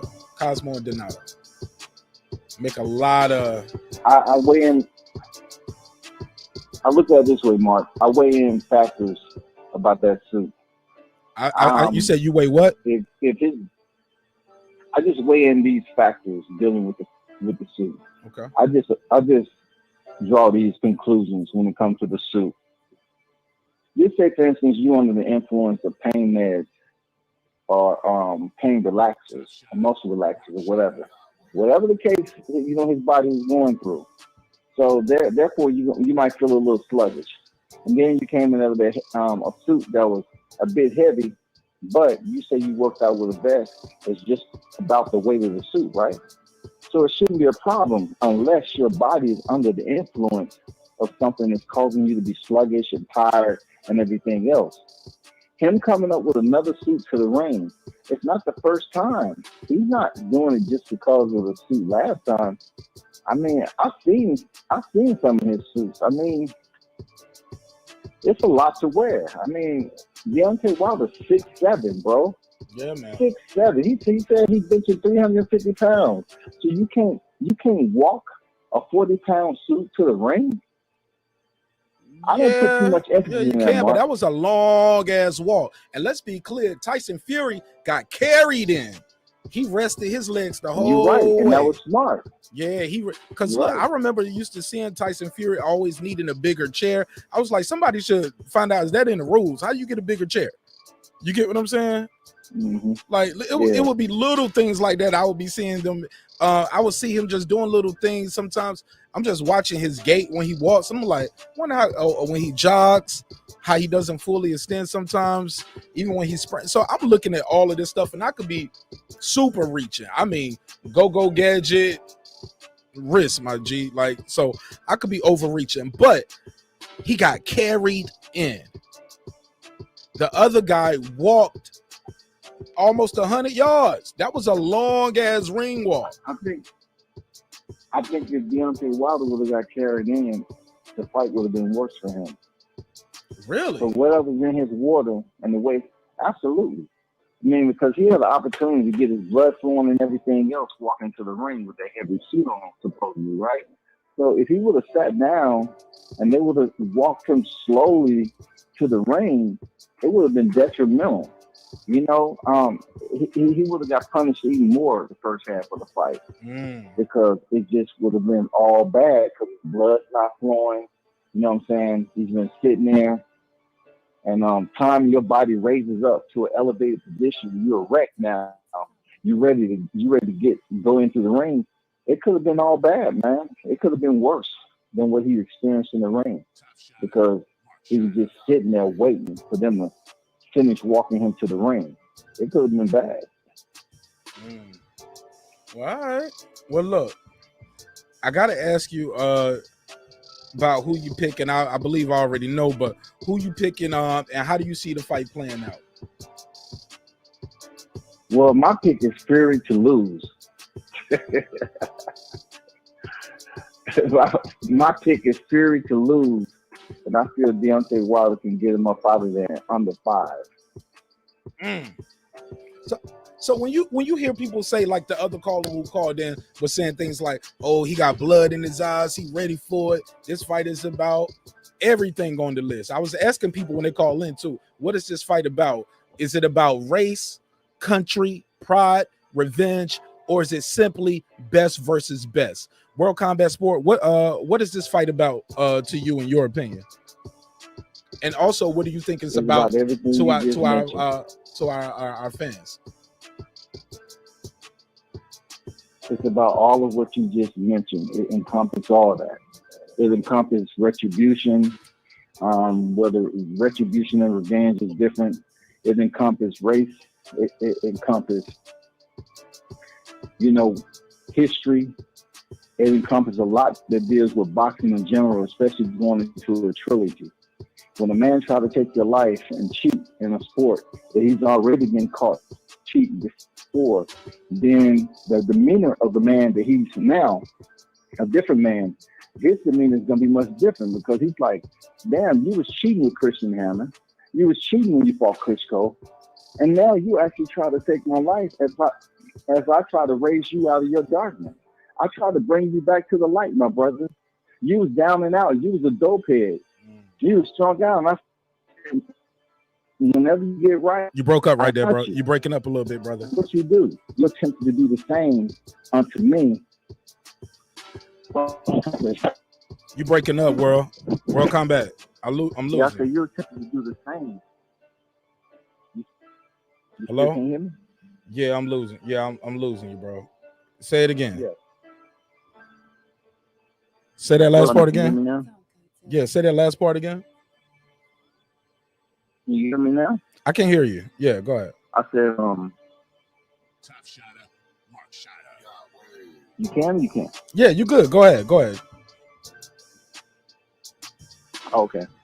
I was gonna say, you're talking about a guy who cheated during the Christian Hammer fight, and then ended up getting a championship fight just because he had an appeal in, right? You sounding low, bro. You sounding low and breaking up again, like you keeping a secret. Yeah, World Combat. You sounding low and far away, like you. Yeah. He broke, and then it just dropped off. Yeah, I lost you, bro. Try to call back in. I see Jeff disagrees. He said this fight is about race 100%. He said weirdos mad Wilder got whooped. Jeff, I'd love for you to call in. Give me your take. Shout out to XQs D while I blaze content. Excuse D's while I blaze content. I like that. I like it a lot. But yeah, we lost World Combat Sport for some reason. Hopefully we can get them back. But the phone lines are open. We trying to get your take on this fight, Wilder Fury, 678-381-1938. Thank you, Andrew Charles. I see you active in the chat. I appreciate that. 678-381-1938. Look, I want you guys to understand this. Win, lose, or draw, I would love to see these guys shake hands at the end and say, this shit is over. You know what I'm saying? Or depending on how it goes, we can do it one more time. I doubt very seriously if we would get this again. But win, lose, or draw, I believe these three fights have been kind of good and kind of bad for our sport.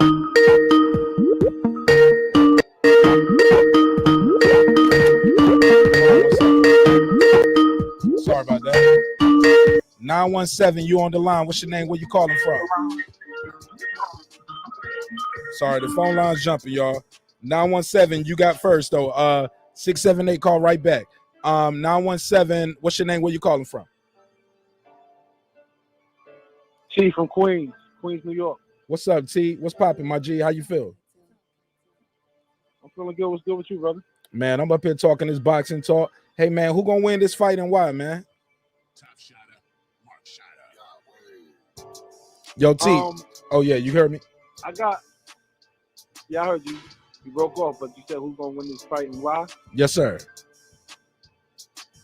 Well, from the eye contest, I want Wilder to win, but it looks like Wilder's training harder. Very basic.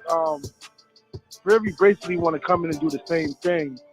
People not talking about it, but he want to cheat. He want to hold and rabbit punch all day and all this other shit. So Wilder got to be strong enough to keep this fat nigga off from laying off of him. So I don't know how that's boxing skills. I don't know why people saying Fury need to show some real boxing skills, all this boxing skills people talking about. But I got to put on Wilder for the knockout, man. So hopefully Wilder bite down and don't wait for Fury. Throw those combinations, work the body. He was going to the body the first fight, so I want to see what he was working in. For sure. Well, look, man. What is this fight about to you? Is it about race? Is it about country? Is it about pride? Or is it simply the best versus the best, in your opinion? Well, it is actually everything, because the best is fighting the best, but it is about race, country, and pride. I mean, first of all, I don't know. Y'all can say what you want or whatever, but I feel like Wilder won the first fight. He was the champ. He didn't get the benefit of being the champ.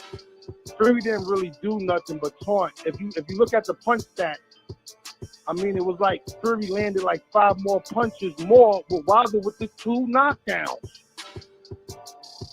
So if that was Canelo, that's why it's about race. If that was Canelo, is Canelo losing that fight? Oh no! I like if when you put Fury, it that way. Is Fury losing that fight? In the history of watching boxing, do champions lose those fights? I've never seen a champion lose that fight. With doing that, so yes. Call right back. And Caller. I'm call right back. I never see. Not you. Go ahead. On top of that, I never seen a freaking. And on top of that, I never seen a ref freaking do that kind of count, bro. He changed the rules, and now he has to ref like that. He never ref like that before, but now he has to ref like that because he did that for Fury. So now he did the little extra. I mean, he was doing a little step back, come back forward, but all that other little extra shit, you don't see nobody. If you got to go down to the ground, you wave that shit off like. You understand what I'm saying? So Fury got the benefit of the doubt, bro. Fury got the benefit of the doubt. And let's talk about them gloves. Come on now. We ain't see those gloves flapping. Fury didn't get caught before with trying to shoot with gloves. Come on, so none of this shit is made up. Like, none of this is made up. Okay. Well, I appreciate your call, man. You're more than welcome to call back in or join the panel. I appreciate you, brother. Appreciate you. 678. You got the line, man. What's your name? Where you calling from? So Fury got the benefit of the doubt. 678. Fury got the benefit of the doubt. And let's talk about 67. Hello? Caller. Hey, how you doing? 917. What's your name and where you calling from? It's Saquon. I'm calling from Brooklyn, New York. How you doing? I'm good. Saquon, Brooklyn, New York. Who's going to win this fight and why, my brother? First, I'm actually going to the fight, so I'm actually excited about it. I'm leaving Thursday. I'm mad that they closed all of the events off to the public. That's just terrible. Especially I got Wilder. You got Wilder. But how do you see him winning? This is the wild card, man, and this is where your topic is race is an issue. I don't trust JD's, man. I feel like he's the one who did like all of this stuff. Nobody's even looking at him. And because he's in the corner, like, he's the one that's making me nervous. Oh, shit. Yo, I don't even feel like it was Mark Greenland. I feel like it was JD's. And why is JD still in the mix? Like, every time I see him in the videos, I just feel like, yo, this dude is, I don't know, man. He's the only person that makes me nervous about why Wilder could even lose. Like, losing is not even in my thought until I see JD's in any of the videos. Hey, look, as soon as you see JD's, you'll be like, oh no. You be like Martin when he found out Pam and Tommy was dating. Yup, exactly. As soon as I'm looking at Malik Scott, I'm looking at his brothers, I'm looking at his conditioning coach, and then I see JD's in the background. I'm like, yo, this dude is lurking. He's Yo, you know JD's he's look the like to only me? person that makes me nervous, man. Yo, JD's always look Huh? like that guy. JD's always look like Kenny from Half Baked to me, yo. He's like, yeah, you know. Yo, but JD's look like he owe mad money to a bookie, and they saying to him like, don't say that, don't say that, don't say that, don't say that. Hold on, don't say that. Let's not get sued. Let's not get sued. Let's not get sued, brother. Let's not say that. But look, man. So to you, no, I'm not saying that's the truth. I'm just saying when I look at him, huh? Okay, I'm sorry. Okay. Hey, look, what is this fight about to you when you think about it? So I'll put the picture back up for the people just tuning in. Shout out to my guy Retro Sports, aka Blood Boxing. The question I'm asking people tonight is this fight about race, country, pride, revenge, or is it simply it's just best versus best? Give me your take on that, and I'm gonna go to the next caller. Like I said, man, it's about race because that's the only when I went to the Joshua Usyk fight, and even though I was in Britain watching the fight, those British fans turned on Joshua so fast, you know, even though he's from Britain, and this is the one time where where American fighters, they are American black fighters. That's the only time the heavyweight division is popping, and it's because you got Fury who's fighting against a unbeatable at the outset Wilder. That's the reason why it's about race, man. But yeah, and JD's, it's about JD's and race. No, nigga, it ain't about JD's. Thank you for having me on the show, man. God bless you, man. Make sure you pull up. Make sure you pull up on the next one, man. I appreciate you. Click that bell so you won't miss none of the episodes. All right. All right. Have a good night, man. My brother. God bless. Yeah, sorry guys. I only can talk to one person at one time. So sorry if I missed your call. There we go. Let me see. 678. You on the line? What's your name and where you calling from? 678. You on the line? What's your name? Where you calling from, my brother or sister? What's going on, man? It's me calling back. World Combat Sports from ATL. World Combat Sports, ATL. That's my guy. Go ahead, World Combat Sports. You got the floor. Yeah, what I was saying earlier is, the question arose about, Mark Breland and, his the backlash he was receiving from Deontay Wilder. Deontay Wilder was the sole proprietor to, giving him the scrutiny and the criticism because he worked with him for quite some time, and Mark Breland was on Deontay Wilder's payroll, and all of that is public record. We all heard it before, but have you ever heard Mark Breland deny anything about the accusations dealing with the water? I never heard him say no. He didn't do it. Interesting.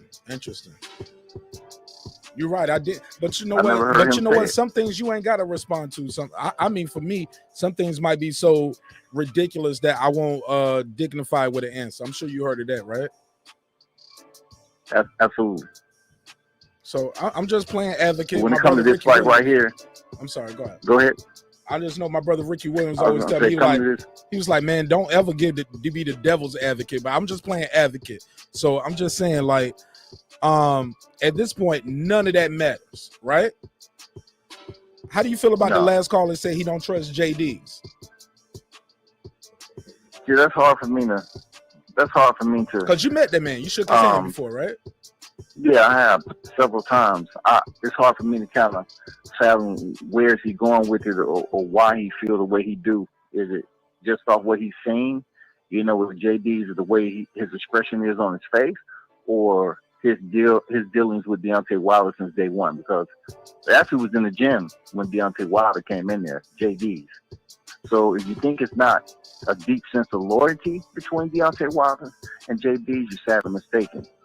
And I know a lot of people say, well, why he didn't fire JD's instead of Mark Breland? He already told you, because JD's didn't go against his will. You know, a sense of loyalty there. He told them not to throw in the towel. It was pretty much set in stone. Let me go out on my shield. And Mark Breland threw in the towel. What did JD's have to do with it? He was sitting right next to Mark Breland. Mark Breland asked him twice. JD said no. Mark Breland did it anyway. They look like they was across the stairs from each other. When I see it, he's here and the stairs are here and JD's is on the other side of the stairs. Like, it's like the corner is here and they both on each side of the corner.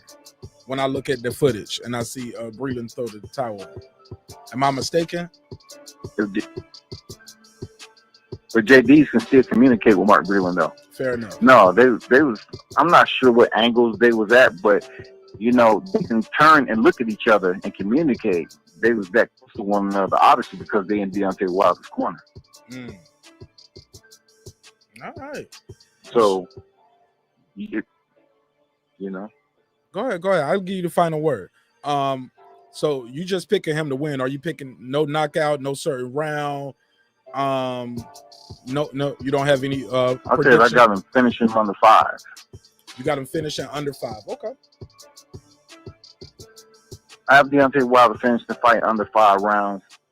What I'm expecting is, you know, them to come out with, you know, the remediated training, boxing fundamentals, technique, and just putting it out there that Deontay Wilder has taken the new trainer position, because he's pretty much the one who suggested Malik Scott be in that position. And I want to see the receptiveness.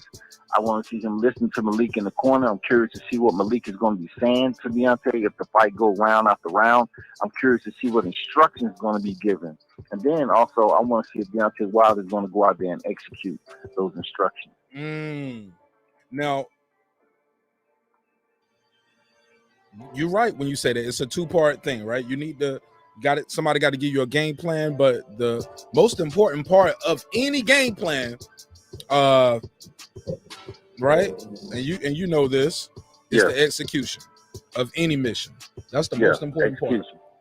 You can be the best writer in the world, but going in that booth and singing it is the execution. You can write and record the best song ever, but going on that stage is the execution. So yeah, man. So I look forward to this, man. This is not going to be the last time we talk about this. You know, we're going to be talking about this all week long. So I appreciate you calling in, brother. The link is out there. You know, you family, bro. So you're more than welcome to click the link. We have good chemistry together on the mic. So I appreciate you. Anytime we can trade bars together. Love talking boxing with you. Let me get to my next caller. But thank you so much. World Combat Sports. How can they follow you again? For the people who don't know. I guess I just said it, right? I'm out. World Combat Sports, all social media, man. Continue to follow marqnash Breaking Beats every day, all day. I'm out. My brother, appreciate it. Yeah, man. So the calls are coming in. People are liking this topic. But we got some people out there who are rooting for Tyson Fury. I would love to hear from somebody rooting for Tyson Fury to give me your take on this event and hear how excited you are. Because we got a show to do. So I want to hear both sides of the spectrum. I'm okay with that. 607, we just lost you. Sorry, 607. D-Ray, now he's back in. 607, call right back. D-Ray, you got the floor. Okay, hey, I was going to say, bro, well, he can call, and I can just, call in later or whenever. Call right back. Call right back. The line is on fire. Call right back. Call right back. Call right back, bro. 607. What up, my G? What's your name? Where you calling from? Okay, we lost him. Go ahead. That guy Eclipse just pulled up. What up, my G? All right, hold on, Mike. 607. What's your name and where you calling from? Hey, yo, man, it's Jerron. I'm calling from New York. Jerron from New York. What part of New York you from? I'm upstate New York. Okay, what you by Poughkeepsie? No, I got family up there in Poughkeepsie. Nah, farther, brother. Oh, okay. I'm up. Okay, you almost in Canada. I'm really, about an hour from Binghamton. Okay. Yeah. So give me your take. Who's But gonna win? I'm originally born down south though. Okay. That's what's You up. know, You my heard cousin. that. You my Yeah. cousin. How about that? All right. Hey, look. Who do you got winning this fight and why? Wilder or Fury? I'm a historian when it comes to boxing. I've been watching since I was 5. You sound a little distorted. You ain't been working the phone since you was 5. Hey, did you got me on a Bluetooth or a headset or on speakerphone? What's going on? Oh, I got you on speaker. Yeah, take me off the speakerphone, my brother, and just put it right there to your ear. It's not coming through well. Better? Say it again. Do I sound better? Perfect. Do Go I sound ahead. better? Yeah, that's perfect. So who you rooting for in this fight and why? Okay. There been a few trilogies in boxing. Normally, I would pick Fury because of the way the second fight went. But I knew something was wrong in that second fight from the beginning of the fight. Wilder just didn't look right. You know what I'm saying? He didn't look right. I know I've been watching boxing for a long time, and you ain't never seen Wilder look that bad in a fight. It wasn't because Fury. How can I break this down? I'm going to break it down to you.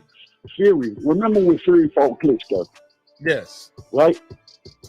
It was hardly. It was boring as hell. It was a boring ass fight too. Yeah. Fury's not a knockout artist, man. Okay? He's not a knockout artist. Wilder is a born puncher. But you got to realize this too. Wilder is an overachiever, man. And he got a chin. He took some big shots before. Huh? I said, and he got a good chin. Yeah, He's took some good shots before. He got a great chin.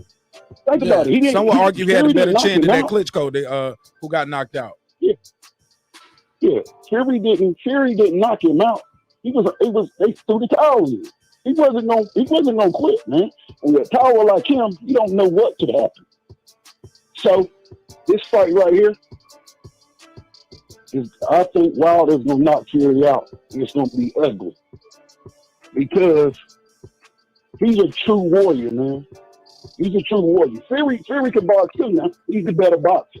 But Wilder's a boxer too. You don't win a bronze medal in the Olympics and can't box. Yeah, I just said that earlier. I said that earlier. I said if it was that easy. I said if it was that easy, we all have bronze medal. We all have gifted, man. He's gifted. Yeah. Yeah, he's gifted with power, man. So when look, you got power, so look, you feel like you're invincible. So look, you know what I'm saying? Right. We got a lot of other calls to get through. So let me get your take on this last question I had for the callers. What is this fight about to you? Is it about race, country, pride, revenge, or is it simply the best? Or is it simply the best versus the best? What is it about? But look, boxing is, listen, whether people want to believe it or not, I'm a truth teller. There's a lot of racism in boxing. I'm a truth teller. But Wilder's American. I'm American. Okay? So if American people not pulling for Wilder, that looks stupid. To me, it does. You know what I'm saying? Because I'm loyal. Regardless, I'm loyal. I'm American, bro. I don't play the race card and stuff like that because I know the truth. Race is just to conquer and divide you, just like religion. Yeah, I said it. I'm a truth teller. You know, but I respect whatever anybody believes. You know what I'm saying? I believe in spirituality. Okay? But I got off the subject. I believe Wilder is gonna stop Fury. It's gonna be good right at last. But Wilder's gonna show you why he's the most. He's gonna show you why he's the baddest man on the planet, man. All right, this guy, he's special too. Oh, go ahead. Go and get your last thoughts. Cause we got to get back to the show. I'm sorry. Okay. But you're more than welcome to call back in. But give me your final thoughts. My final thought is Wilder gonna stop him. I can't predict the round. It could be first round. It's gonna be early. He's gonna set Fury up for something. He's thinking Fury's focused on that right hand. But I think Wilder's not gonna stop him with the other hand or something different. He's gonna bring a trick out of his bag that we ain't never seen before. Absolutely. And I'm gone, brother. It's nice to be talking to y'all. Man. It's my first time I've ever seen it talking on this for up. We nothing but the best, brother. Hey, look, man, I wish you nothing but the best, man, because you are the best, right? And you rocking with the best over here, marqnash, breaking the beats. Nah, We do this Monday, I'm not. Wednesday, and Friday. I'm not. Make sure you pull up, man. Check us out again, man. More than welcome to have you back. My guy, that guy Eclipse just pulled up. What's up, my G? Welcome home. Welcome back. Man, it's good to be home. You already know the vibes, man. Shout out to that caller, man. He was speaking a lot of truth. I'm not gonna get long-winded. Let me just say this though. He's right. Forget the race. We talking about nationality. And as Black Americans, we are the most loving, unloved people because we don't turn our back on this country that is so quick to whatever us. And you know what? The racial factors of this fight, yeah, they cannot be ignored. But it's not about race. This is about good old-fashioned American pride. And shout out to the guy, Taylor Bell, in the chat, because this is 100% about that get back. Go on and give me that James Brown drop. That get back.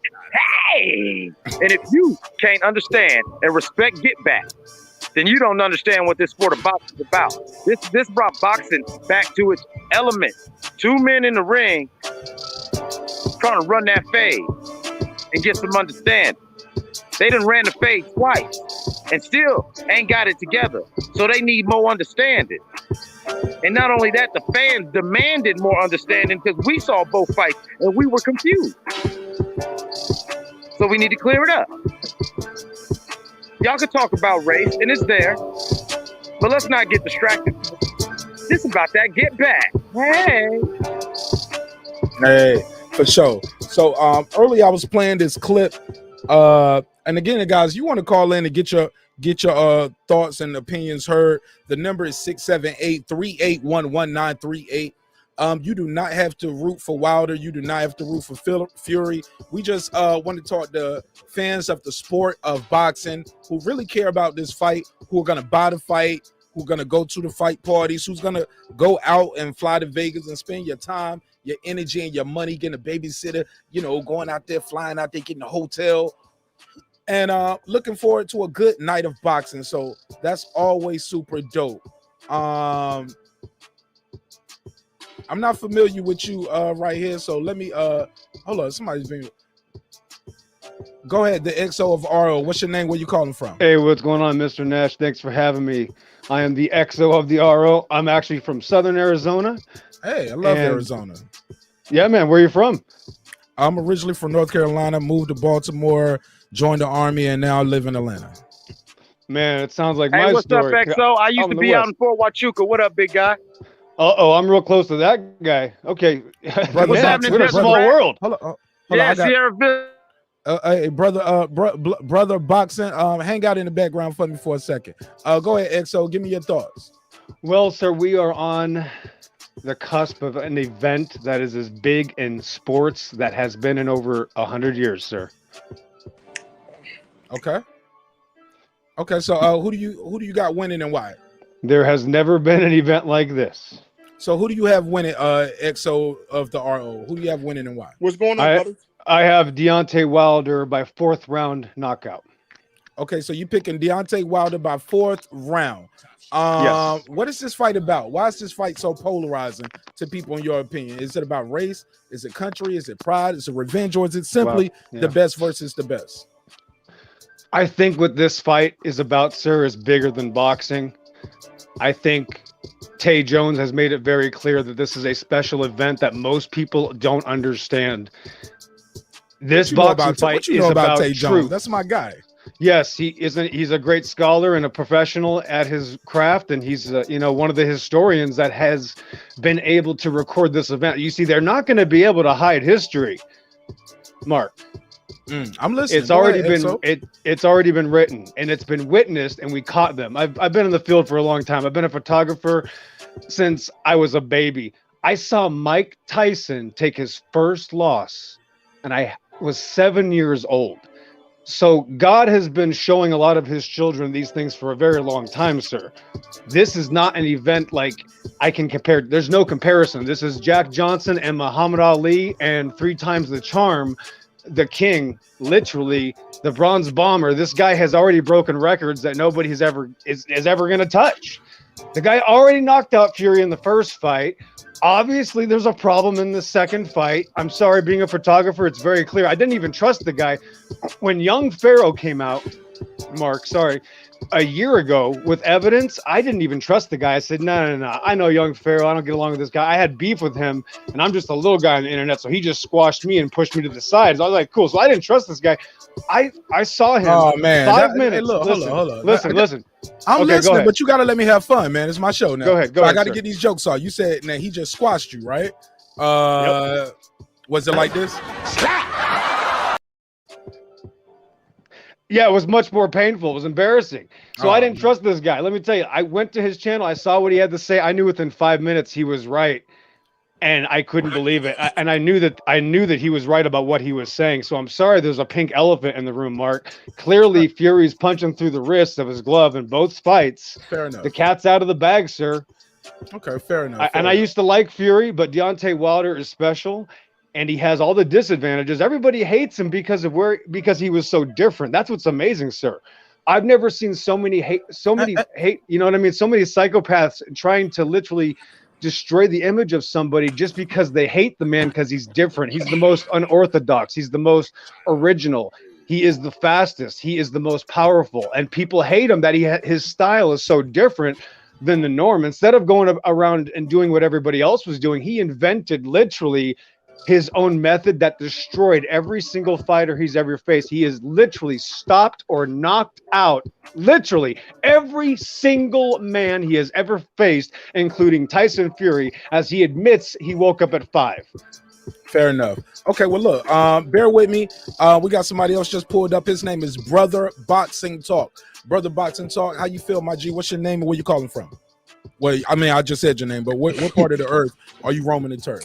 I live in Florida right now. I live in Florida. Oh yeah, that's fair enough. You ain't got to. Hey, look, you ain't got to tell us what trap you moving your work out of. Please don't do that.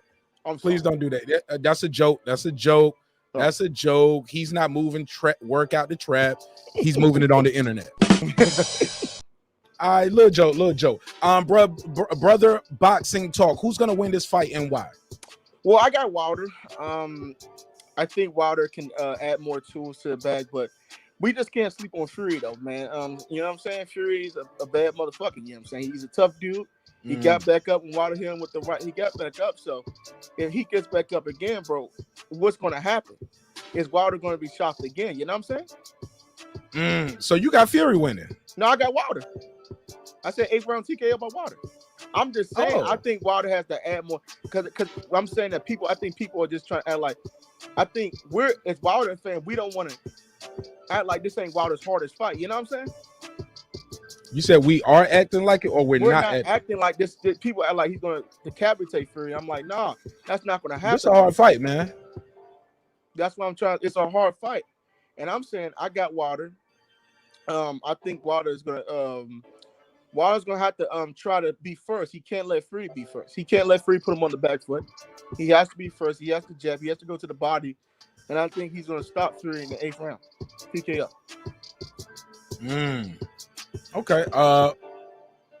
Fair enough. Mike, did you want to I need somebody to tell me this though. How do you guys feel about the I heard you say this, Mike, that guy Eclipse. Let me ask you guys this, Brother Boxing Talk and the EXO. How do you guys feel about the Mark Breland and the Spike Water controversy?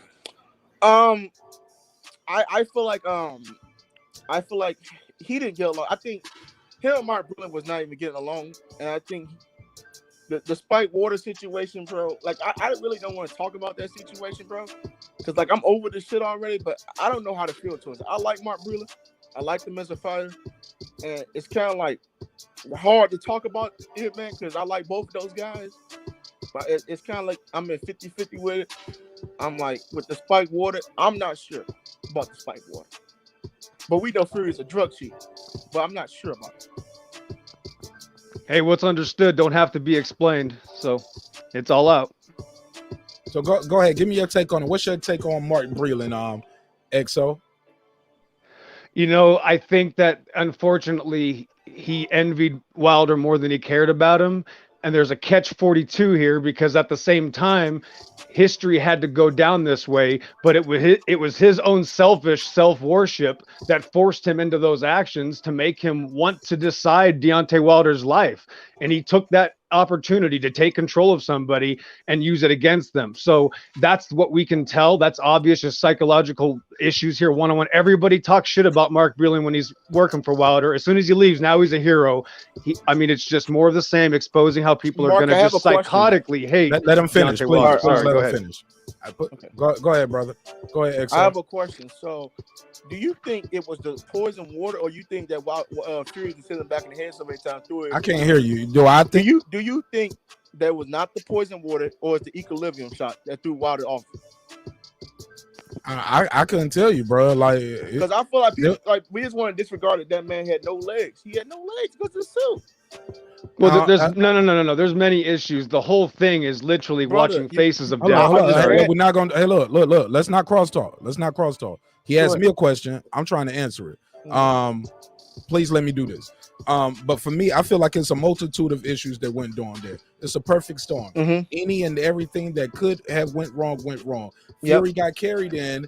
Wilder walked the 100 yards carrying a 40-pound suit, lights in his eyes, the corner through the towel.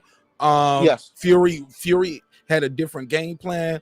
I'm gonna be honest. The second fight, I told people I didn't think Wilder took the second fight seriously. Yeah. It was times during the press conference, Fury was talking. He was joking. Wilder was like, go ahead. I keep hearing you ad-libbing. I'm gonna be honest. I don't talk well like that. Where I'm trying to talk to people like, yeah. I feel like you cut me off. Like, go. No, you good, because I lost my point that quick.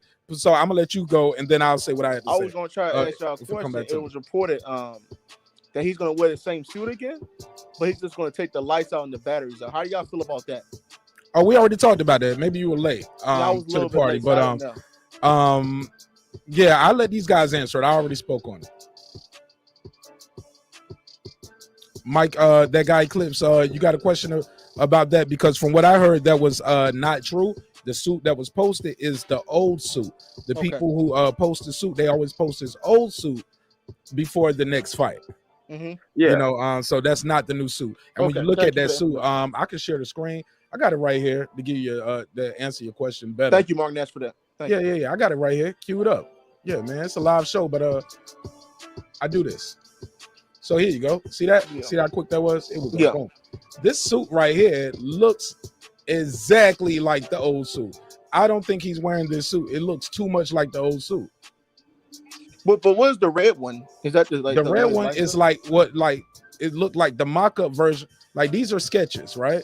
So this is the first thing they drew, and this looks like the old suit, and it looks like they just changed it right here and put. You get what I'm saying? Put the light, because this is what the new suit really looked like, except for they put little skulls around it. I gotta get back to my car. I gotta go. Yeah. So but they said it was gonna take the batteries and the lights out. Yeah, but even still, that's a good thing. That's a good thing, right? Yeah. That's not a bad thing, correct? Because I didn't want him, I didn't want the suit to be like again with the 100 yards. You know what I'm saying? Absolutely. But let me ask you this, guy. Before I do this, man, let me go to the chat and give a big shout out to this brother right here. I think this guy is super dope. His name is Boxing Conversation with Reggie Owens. Please get familiar with him. I'm his East Coast correspondent and vice versa. He's my West Coast correspondent. I definitely share a lot of his videos and a lot of his content. He doesn't just do boxing conversation. He talks about a lot of different issues and that are important to people of all cultures and colors, races, and creeds. So check out Reggie Owens. And when you go there, subscribe and put him in the chat and say Mark Nash sent me. That'll mean a lot to the neighborhood over here to let people know we are trying to help support him. Shout out to Bruce Gold. Shout out to Taryn Harris. Jeff, I see y'all out there. I have a question. Get back to the hey. So with that said, man, I got to take a quick break and run a quick ad and a word from my sponsor. I appreciate everybody and their time. If you have any questions and you're on the panel, please use the private chat. Please use the private chat to put your question, or if you want to ask anybody a question on the panel. But it is a live show, right? So let me run an ad from my sponsor and I'll be right back after this. Since our first day in business, Essentials of You has been offering our customers the best selection of products at unbeatable prices. Our online store has been synonymous with quality, and we ensure our continuous variety of fantastic merchandise along with unique limited edition and seasonal items that fit any budget. Check it out and start shopping today.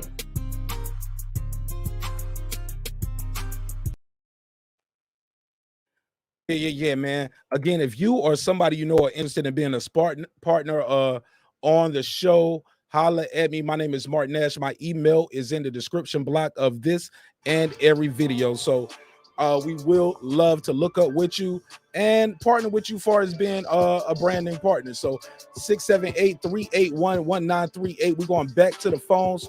678-381-1938.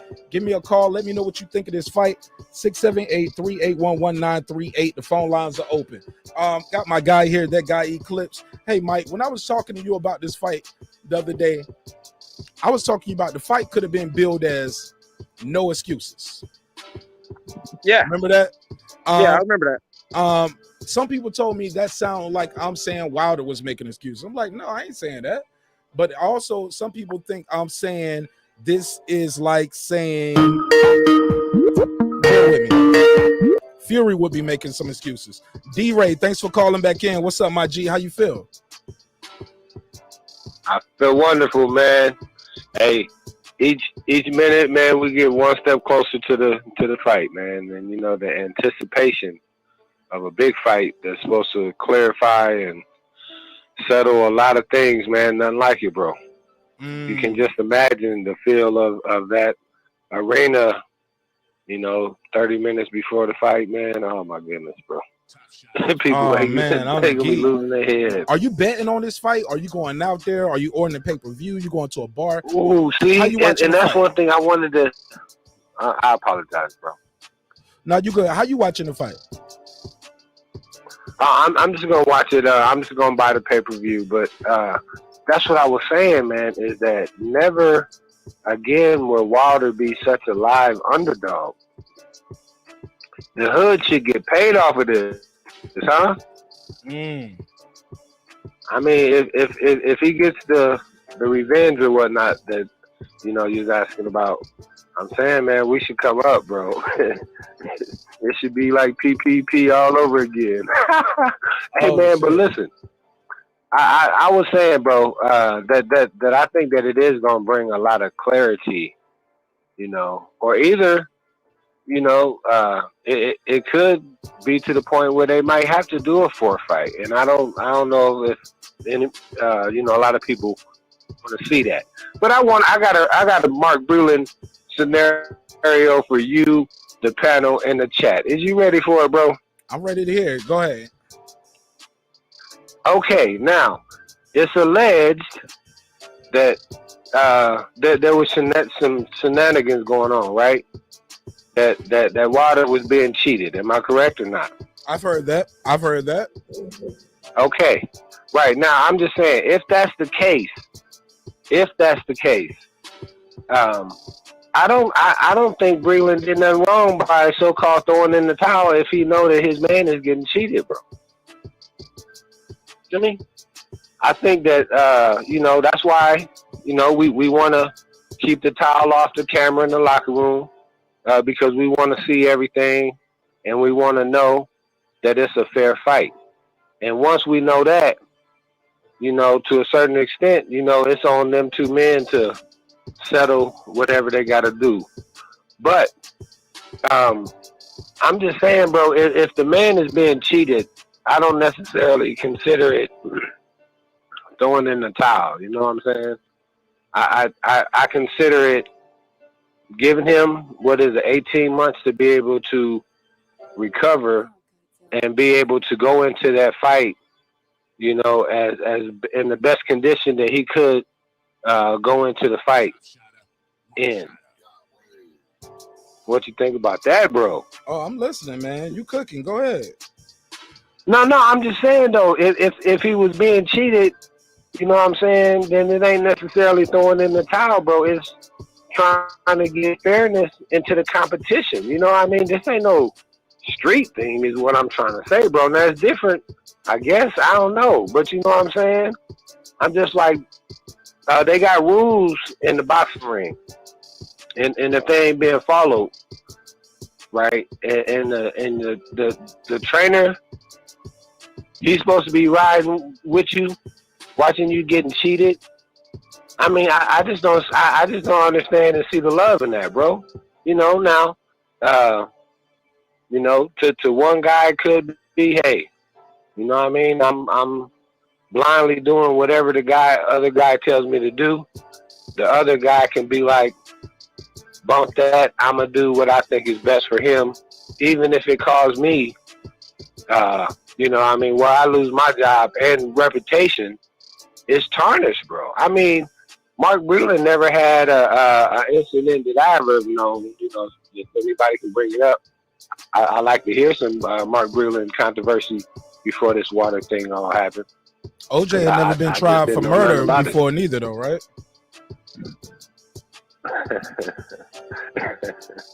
Mark Nash, that's why I use my brother, bro, because you tried to get me with an OJ joke. I ain't even gonna come back with I'm one, just saying, bro. I just used that because Wilder had used it earlier. I'm just saying. Right, but now, see, and that's the thing, though, right? Is that it would be different if they were saying this is the first time that Fury been cheated or he tried to change the rules up into his own favor. It'd be different if it was the first time.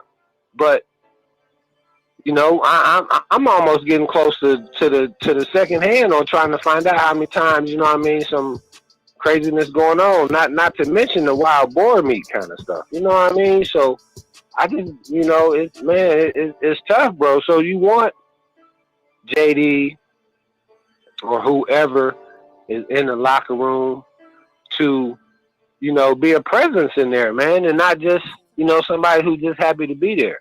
Now, last thing I want to say to you, bro, is this, and this is one thing I think everybody missed, but maybe I'm missing a point, right? Is how about instead of the spiked water, he could have had a touch of the Rona, bro.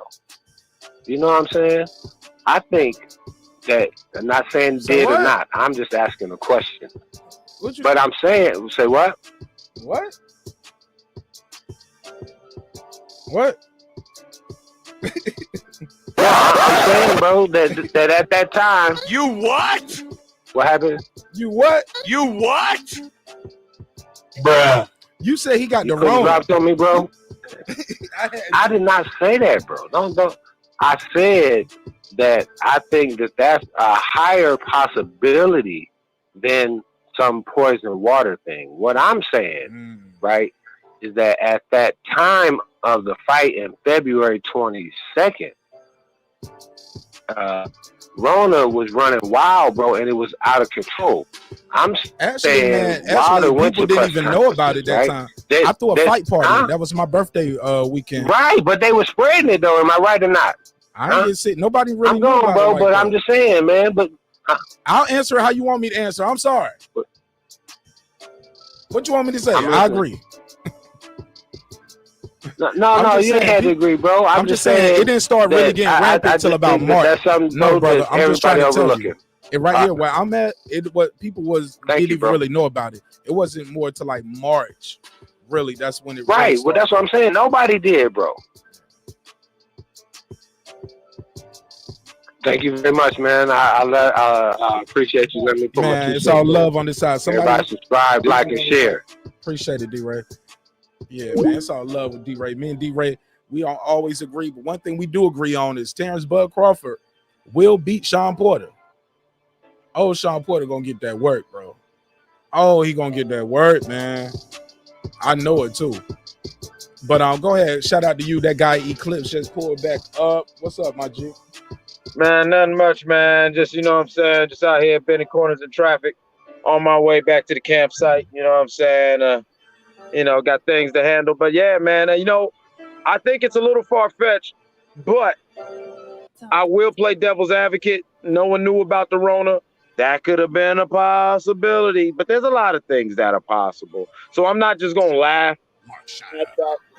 I'm not going to laugh at it. I'm not going to backhand it because honestly, we do know, even if you are 100% a Deontay Wilder hater and a Tyson Fury fan, you cannot with a straight face say that Deontay Wilder looked okay from the moment he walked into the ring. There was no equilibrium punches or nothing like that. He was not right.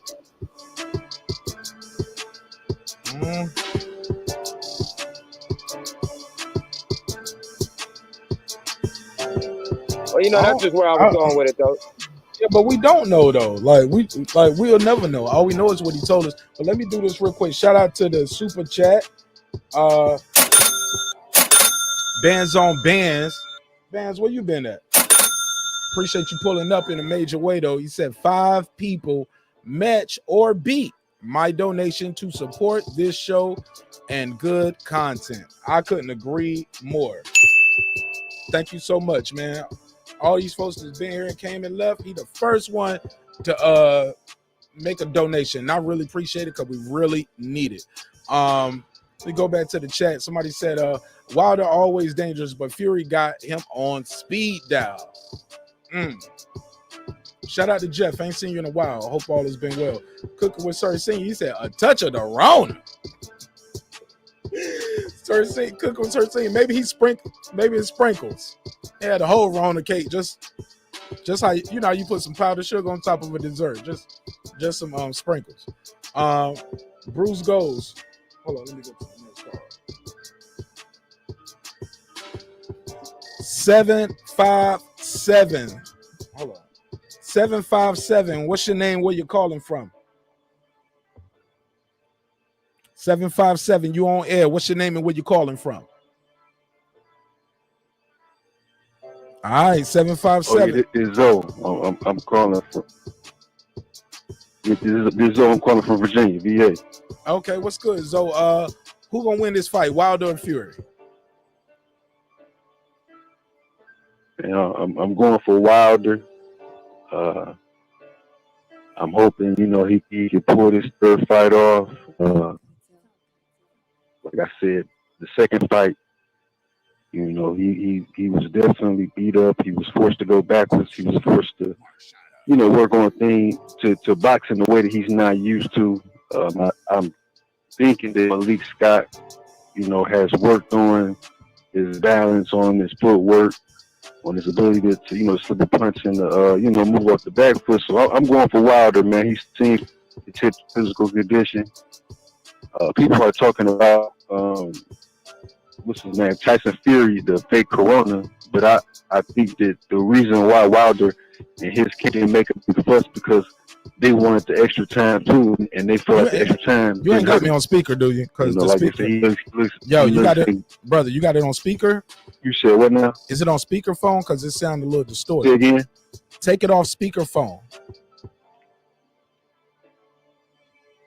Can you hear me now? Better. Go ahead, man. Just put it right to your ear like you're talking to me regular. Now, say that last part again for me, please. No, I was saying that people was talking about Wilder's camp not, asking for an investigation into Tyson Fury's positive COVID results. But I think that their team look at it like, we needed the extra time and the extra time to prepare for this fight not going to hurt us. Fury. Hold on. Well, Fury got back on the plane and left. They've been complaining about it the whole time. I mean, but the fight got moved. So, yeah, I mean, you can run, but you can't hide. But give me your last take, man. How do you see it going out? Is it by knockout, by decision?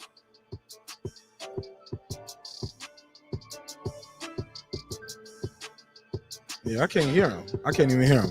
But it is what it is, man. Sometimes you can hear people clean. Sometimes you can't really hear them that good. But it's all love. Hopefully you can get your audio situated. Shout out to Taylor Bell. Oh, that's loud as hell. Yeah, I turned it up so I can hear him better, Mike. You heard him? It was a little. But shout out to Taylor Bell. Shout out to Taylor Bell for the super chat. And again, shout out to Bands on Bands for setting off the donation. Taylor Bell keeping it going. I really appreciate it. And he came back on the double up. on the double up. And shout out to Muhammad Ali. See you out here, champ. The champ is here. You trolling like a mug with that name, man. You know you wilding. He wilding. You see that eclipse? Yeah, I see that. I see somebody calling themselves Muhammad Ali. Hey, let me this is kind of old because it came up like almost 30 minutes ago. But did that guy Jeff compare Tyson Fury to Floyd Mayweather? I might have missed that in the chat, or I might have Yeah, he missed it gotta on purpose. relax, buddy. I love you, buddy. I'm saying it with all love and everything. Relax.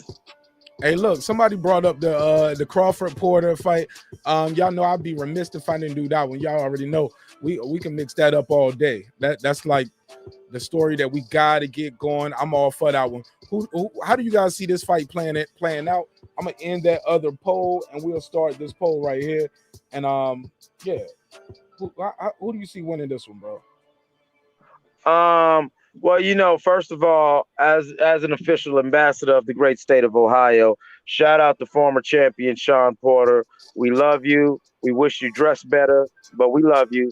And Bud gonna get that ass. But pause. As a matter of fact, no pause. He gonna bust it open. I'm telling you. Terrence gonna beat that boy, and he's gonna beat him in a way that's gonna make all the Errol Spence fans say, "Well, damn." Because if they tripping about that little knockdown that Spence got off of Sean Porter, they gonna really have something to say when Bud stops him. And I see Bud stopping him in the middle rounds. I like TKO, put him to sleep. What? I see it could be I can see it could be a TKO ref stoppage. Like he only goes down 2 times, but when he gets up, he doesn't look right, and so the ref's like, "I've seen enough." So you don't think Kenny Porter will stop it? Yeah. No, I don't. No, I don't think Porter. I don't think Porter can do anything other. I don't think Porter can do anything but other than just just try to be difficult and try to frustrate Bud. But the thing that people don't understand about Bud, the reason why I'm so sold on Bud is patient and Bud is a student of the game. And so I think when you try to use the usual tactics to frustrate a fighter, kind of say the things that Fury did to Wilder in the part 2 fight, I think that Bud is patient enough Your audio. to go ahead and deal with it, see go. what it is. And that's why I say the middle rounds, I think he'll take them first 2 and 3 rounds to try to establish his thing and see what Sean has for an answer. And once he sees Sean's answer, it's going to be game over because I think Bud just has that many tools in his toolbox. He can answer anybody, and he's smart enough to process the data and make the adjustments in real time. Okay. Yeah, I just think he's an all around better fighter, man. I think he's a smarter fighter. I hate to use that terminology because it leaves a lot more to be desired when you say somebody's smarter than you, right? That's not, I don't mean it in that way in a derogatory manner. I just think in the ring, his brain is going to click a little bit quicker. He's going to be in there making boxing moves versus Sean Porter. He's going to do it the Porter way. You get what I'm saying? He's going to do it the Porter way, and some of those things he's going to do.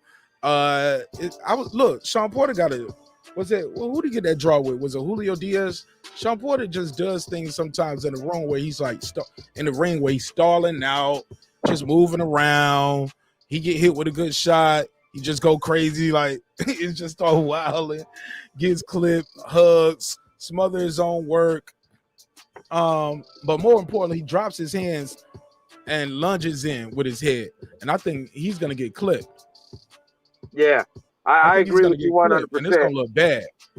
Yeah, I agree with you 100%. I believe that Sean Porter has no disrespect to the former champ, but I look at him as a poor man's Pacquiao in the sense how Pacquiao, for all of his greatness, still had them huge flaws in his both offense and defense, where his aggression and the fact that he'll take a round off, then all of a sudden just try to open up, and he's literally opening up when he's opening up. He's letting his hands go, but he's just lunging in with his head down or his hands open. And you've seen in the fights that Sean Porter has lost, as well as with Manny Pacquiao, that anybody who can process that data and adapt to it in real time will say, hey, friend, rushing me with his arms open. He's rushing me with his hands down. And then you just step to the side or step back and hit him with them crispy pieces with a biscuit. Or time him. Yeah, exactly. Or time him. Exactly. You know what I'm saying? If you don't just counter them with the biscuits, you know what I'm saying? All you do is you just, after 2 rounds of seeing that, if you could process the data, anybody who billy goats or anybody who really takes one step forward with both hands open, both of their hands not on earmuffs, but both of their fists pretty much on their shoulder. You know, left fist at your left shoulder, right fist at your right shoulder. Just chest and face completely open as you step forward. And you're the shorter fighter? Are you serious? And this is something that Porter does. Like you said, it's the Porter way. He has had success doing that, but then also he has had his difficulties doing that. He's Brett Favre. He's going to throw the ball. Yes, he got 500 yards, but he threw 5 interceptions. Yeah, Ali. Same costume makers, but less weight from what I'm hearing. Shout out to LeVar Cooper. He said, "What up, Bruce Goes, my brother." Somebody laughing and said, "Hit him with the biscuits and slap him with the gravy slap." Hold on, Taylor Bell. I got you. He said, Taylor Bell said, "Hit him with the gravy slap." Look, man. Let me drop this link too. Want to get y'all take on this one, and this will probably be. We'll probably close it out this way. I'll open the panel up. So if anybody want to call in, give me their take on this Wilder Fury thing, you can call in, or I might close the phone line. If you just want to beam in, that's cool. Just beam in. I'll leave the phone line open, matter of fact, because some people prefer to call in. So if you want to join the panel, give me your take on Wilder and Fury. This will be the time to do it. The link is out there, and I'll pin it to the top. Also, the new poll I have in the chat is saying who will win between Bud Crawford or Porter. It looks like Crawford by KO is leading the way. Crawford by KO is leading the way. Also, guys, I need y'all to smash that like for me when y'all come into the room. I really appreciate it. If you guys hit the like, it means a lot to me. A lot of people have came in and seen this video tonight, and we need the views to match it so YouTube will know y'all are real people, not bots, right? So thank you so much, and salute to you as well, LeVar. LeVar says salute to me. So, but yeah, man, that's my take on that, man. I think King Asian Math is capping, talking about Porter got some surprises. He gonna surprise himself, I'm sure. I just don't Yeah, see man. Hey, Mark, I love King Asian Math. You know I love you, King. But the only surprise Porter's gonna have is when he wake up and say, "What happened?" And they gonna be like, "Bro, the fight's over." Oh, so you think said, "What? I am surprised." Yeah, I don't know if he'll sleep him, but I think they definitely gonna save him. That like the referee is gonna stop him. Do we know who the referee is gonna be for Wilder Fury yet? Because last I heard, nobody's been able to tell me the referee. I do not know. So hopefully somebody in the chat, or maybe Mike will know. Do you know who the referee is for Wilder Fury? Who is the referee? That's what I just asked you. Who's on first? I don't know. No, I don't know. Yeah, I'm not sure. I'm not sure at all. King Asian Mav, welcome back home to the neighborhood. How you feel? Oh, salute. 56 sitting on 56 mil, as we all should feel. Salute to you, Eclipse. as I can't use this term. I'm finna say as Ricky. Let me get this line. Let me get this line real quick. 718. What's your name? Where you calling from? Yes, East. Maji from New York City, the Bronx. Hey, what's good? What's good? This is my cousin Kat. What's up, cousin? I'm over here by Yankee Stadium. Come through. I can't. I'm right here in Atlanta hosting a live show right now. I wish I could, though. I need to pull up, though. I need to pull up sooner than later. How you been, though, cuzzo? Yo, everything is love. You know, the atmosphere is okay. It's getting kind of breezy and fall here in New York City. I'm loving putting on the hoodies. But you guys, I want to chime in the Wilder and the Fury. Let's get it. I think Wilder is gonna get cheated again, bro. Oh no! They're gonna Don't cheat say him out that. because you know what? The ring is it's You a mafia. what? It's a mafia, man, and everything is rigged, bro. So they're gonna give it to the White Hope. You know, and they don't even care that the gloves are slapping back and forth. You'll see that. They just keep dancing around it. First of all, Fury, please allow me to say this. Coming from the Bronx, please. Fury is a ball.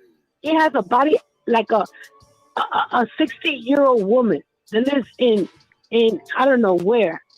And the way he boxes, yo, I'm from the Bronx, bro. I got better dance skills than him. I'm talking about Fury. I mean, the way he don't got no swag whatsoever. And when he giggles, he giggles like a teenage blonde teenager girl. I mean, what grown man is forever sticking out his tongue out? And what grown man is licking somebody else's blood? And nobody's addressing this? First of all, I want to thank you for your platform. You're doing positive work. I'm going to definitely support, subscribe, share, and hit the bell. Keep on keeping on. Maji from the Bronx. Maji from the Bronx. Okay. I'm so glad you pulled up. Yeah, welcome home. Welcome back to the neighborhood. You are my family, right? All right. Shout out to Maji. That's right. Thank you. Yo, that was a hell of a call right there. I ain't gonna lie. I kept thinking Maji was my cousin Kathy from the Bronx. Y'all know I thought the whole time right here to the end that was my cousin Kathy, right? And I was like, "What's up, Kat?" No. So that So you was really Maji thought that was somebody else? I thought that was my cousin Kathy. They sound so much alike. And until at the end when she said, "I'll support and I'll subscribe," I'm like, it's supposed to be my cousin Kathy. She already subscribed. That's when I realized it's not my cousin Kathy. So yeah, that was kind of crazy. Let me give myself a big ass slap in the face, and tell myself, in the words of Stephen A. Smith, You can't smoke weed. Period. King Ajamev, you give me your take, man. What is this fight about? I know we talked about this before on other episodes, but I'm gonna ask you now. You see, we got a lit show tonight. Got a lot of new people here, so give us your take on who's gonna win and why. Because if I'm not mistaken, this is the guy who coined the phrase "Glovegate." No, you're definitely not mistaken, and it's also the same guy that coined Redemption Gate. Oh shit! So you're not mistaken. And we dare anybody to come on any platform and prove that they coined Glovegate before the one and only. Not bragging, just fact. For sure, well, man. Give me your take on this. I ain't gotta ask you, picking Wilder, right? And tell me, how do you see the fight playing out? We're gonna talk about this all week. Okay, yeah, it's redemption.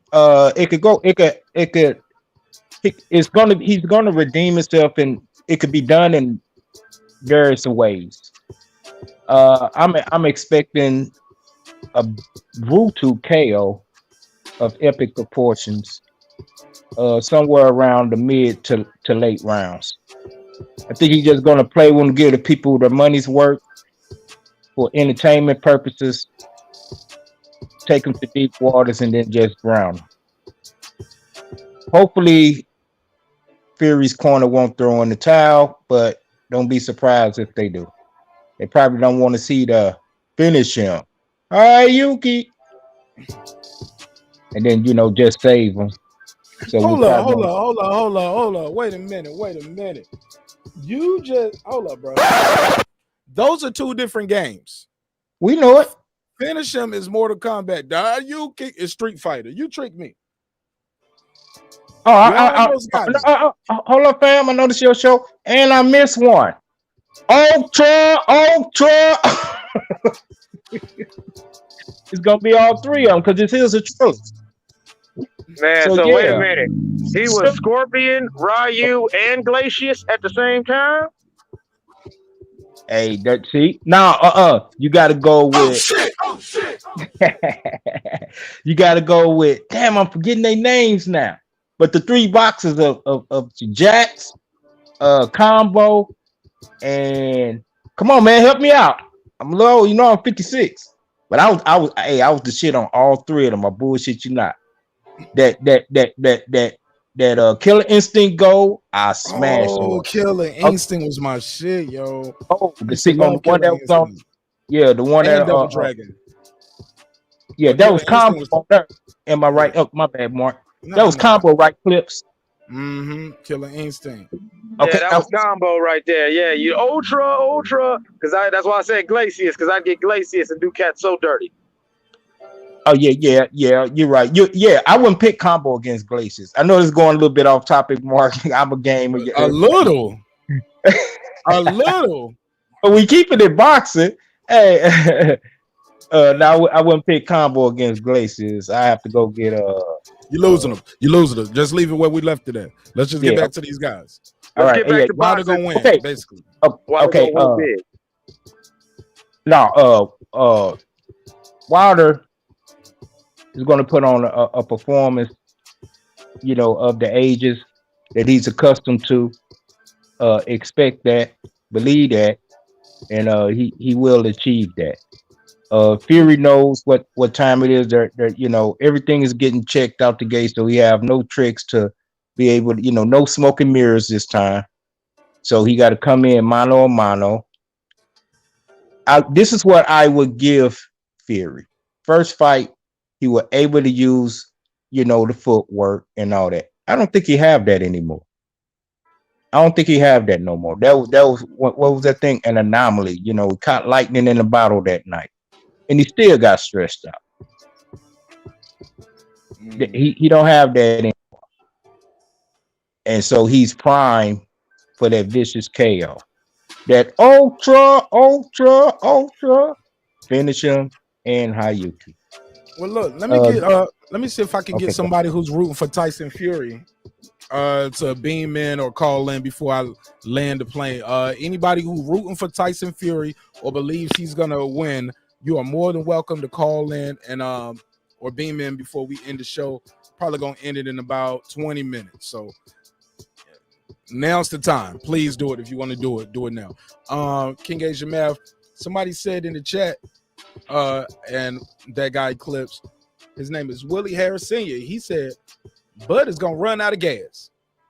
And I'm like, since when? Like that you can't. What, Bud's gonna run out of weed? He ain't gonna run out of stamina. What kind of gas he talking about? You ain't seen Bud fight? I just Bud don't is get wire it. to wire. He's sideline to sideline. If First anything, bell to 12th bell. hey, look, but you right, and has not guys out in the 12. He like Sean Porter hasn't had any power to stop any or drop anybody in a long time. I believe the last guy he stopped was Andre Berto, if I'm not mistaken. Prior to that, it was like Paulie Malignaggi. He doesn't have the power. He's the guy who gets fatigued in the later fights, in the later rounds. He's the one who, does the little, what they call it, the Cleveland shuffle. Yep. Throws a wild punch, then want to hold.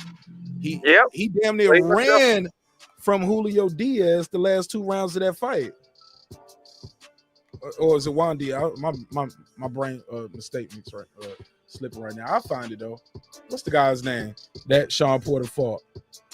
And he was damn near on a treadmill the whole time. Got hit with a good shot, looked at his dad, looked at the referee should have let him keep fighting, but he stopped the guy from running that, Sean. And you can see him like, what? What you mean? You just ain't no standing 8 count. Let me get him. But I just don't see. I seen him get dropped by Broner, bro, because he had a lapse in concentration late in the late rounds. Was it 11th or 12th? I seen Spence drop him late. I seen Thurman, well, not Thurman. I seen Ugas drop him. That didn't get count, but if you see the way his legs looked when he got up, he was hurt from that. No, and you got a good point. Not to cut you off, Mark, but remember, all them times that you said he got dropped, like you said earlier, how did he get dropped? In late rounds doing that over-aggressive shit where he's just trying to look busy, but he ain't doing nothing. He's just standing in front of you, trying to hug and smother his work. And yeah, all somebody's got to do is either step back or time his ass, and what'll happen? Sometimes he wasn't even hurt, but what happened? He sat his ass down because sometimes it's just physics. You can't just lunge in and be over aggressive the way Sean Porter has been over his career, not against an elite fighter. And he gave away those last 2 rounds to Julio Diaz to get that draw. Like he could have won that fight, but he got hit with a good shot and didn't want no more of them last 2 rounds. He didn't want no more. That's how he got a draw in that fight. He could have won that fight though. But go ahead. You had lost your connection, I guess. Go ahead, Eclipse. No, that was just my point. Yeah, my signal's going out. I just pulled up to the crib. But yeah, I love Sean Porter.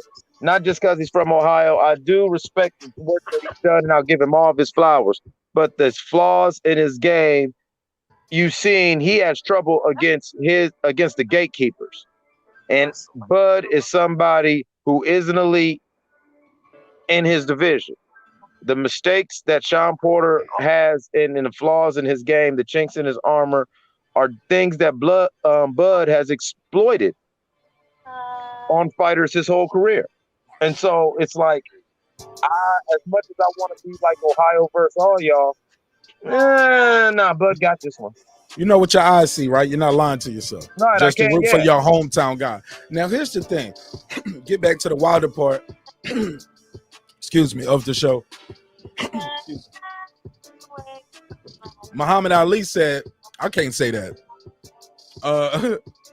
MA right here said Wilder's manager Finkel, I believe, Shelly Finkel, already said they're not interested in Undisputed. I don't believe that.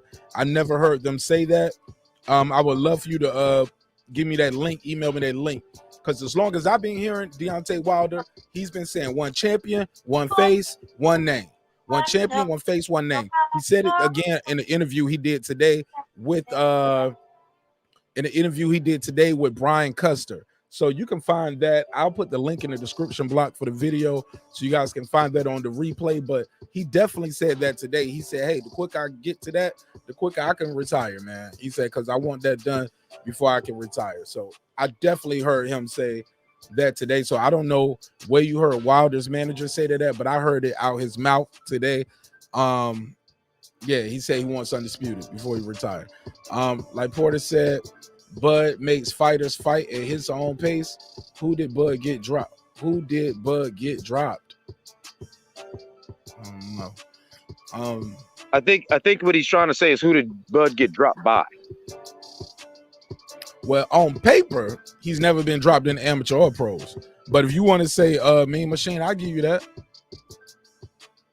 He didn't get dropped clean enough where they counted it. Sean Porter got dropped clean. Left hook, bam. Adrian Broner dropped him. What's his name? Errol Spence, bam, clean, caught him with a left, dropped him. Like when he get dropped, it ain't no playing it off for no slip. Now, Ugas, I think Ugas got robbed of that knockdown, but Ugas definitely knocked him down clean, and his legs told the story of that when he got up. Would you agree, King Asia Man, for that guy that Ugas did drop him in that fight? Yeah, I thought Ugas actually showed way more dominance than he was given credit for against Sean Porter. Actually, like I said, I am a Porter fan, and that was one of the fights where I was like, yeah, Buddy has a ceiling. He has a definite ceiling and a cap on his abilities and skill level, because Ugas made it seem like, in my opinion, there wasn't much Sean could really do. And when he did get that knockdown, I was like, well, shit. You know what I'm saying? It convinced me, but of course, like you said, the judges and everyone else didn't look at it like it was a big deal. But I don't know. I watched fights differently. I wasn't watching fights for, the normal things. I was looking at Sean's body language, especially during that fight. That's what I was still a very avid, like diehard Porter fan, and I was looking at things in his body language, and it's like, nah, he's hurt. Nah, he doesn't want it. Nah, he's trying to stay away from Ugas. You feel what I'm saying? Because, yeah, he felt that. And then, you know what I'm saying? And then, like you said, in the other fight against the Diaz kid, it was like, nah, Porter doesn't need this. And he's doing all the little fuckery a la Tim Bradley, Manny Pacquiao. And what was the Russian kid that Bradley that got cheated against Bradley, where even Bradley admitted he was Monaco, yeah, where Bradley even admitted he was concussed and knocked out over several times during that fight on his feet. And anyone who's just watching knows that no, if it wasn't for the attractive name that Tim Bradley had, or even in back to Porter in them different fights, if it wasn't for that attractive name, that ref would have been like, hey, you got to show me something, stop clinching. Or would have just gave him standing 8 counts on some of them combos where he was just getting smacked and trying to, you know what I'm saying, and just trying to flail around and act like he's okay. When you look at his legs and his eyes, he's not there.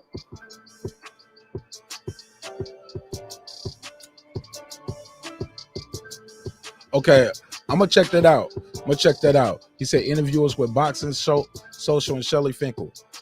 Well, the one I heard today was from he was talking to Brian Custer, and I've been playing clips of that interview throughout this episode. I want you guys to check it out though on Brian the Last Stand podcast with Brian Custer. And because let me see what we got right here. I don't get in my business a lot, but I'm a very happy person at this point in time. I told my daughter when she was 1 year old. They're gonna ask him about here for you. This one comes from Twitter. It says, Deontay, what are you going to wear for this fight? Here we go. They asked him what he gonna wear. Here we go. Just you wait. Are you going to have another one of the costumes, or are you just? Just you wait. That's hey, buy a ticket just to see what I'm gonna wear. You're right. You know what I mean? Click that pay-per-view button just to see what Deontay Wilder is gonna wear. You're right. You know what I mean? Trust me, other people will do it. There you go. This one from Twitter, it says, what do you think about the Jake Paul movement? Okay. Because that's what fighters and fighters. They asked him about Jake Paul. I don't care about that. He started talking about cheating though. Yeah, here we go. But you know, that's what happens. And when you see YouTuber guys or inspired fighters that want to fight or whatever people may call them, you know what I mean? I'm going off of what people say or calling them, whatever they want to call themselves. When certain fighters or whatever see that, it upsets them, you know, because they really is in this sport. They're really doing it. They really, put their blood, sweat, and tears in this. You know what I mean? They're really coming out of the trenches, coming out of the dirt, the mud. And when they see somebody that looked a little bit more privileged in this and able to have, so many people tune in and stuff like that, man, that I can only imagine. I can't millions upon millions of dollars, and I invested very well. I'm, at this point in time to do that. 12, but I don't think my queen trying to give it. Give me 12. He started talking about how many kids he want to have. So let me see. Where's the? It's a part in this I'm looking for, guys. It's a little over an hour long, so I didn't want to play the whole thing. Just wanted to skim through and find little parts that I wanted to talk about. Let me see if this is one of them. It looks like a court. While I'm waiting, so many amazing people around me, man. I can truly say that. A lot of people, honest, and I don't want to hear that. That's cool. But I'm looking for a certain thing to go to what the guy said in the chat, but that's neither here nor there. Hopefully I can get it pulled up and I can find that spot. Yeah, this time people don't understand how you go months and months and months and you trying to get your mind. I mean, it ain't trying. You go months and your mind is meditating on this particular person. And you pounding and hitting everything that's in sight. You hitting the mitts. You hitting the speed bag. You're fucking hitting the heavy bag. You jump roping for one particular person. That's combat. So that's like premeditation of hurting someone. What do you think you're gonna say? It ain't gonna be nothing nice. And anytime some of these fighters say certain nice things, either they're just really scared or they hold back from saying something that they really don't want to say, but they worry about what others may say or think of them. See, Deontay Wilder don't give a damn. I don't care what you say about me. I really don't. And that's a great place to be in. You know what I mean? And it give me my sanity, it give me my peace, Brian. Because I ain't got time to be worried about what somebody think about me or what they're saying. And I agree. You don't have a lot of time for that. I'm trying. We'd have found another talent out of Deontay Wilder. Another one from Twitter says, this is on the opposite spectrum.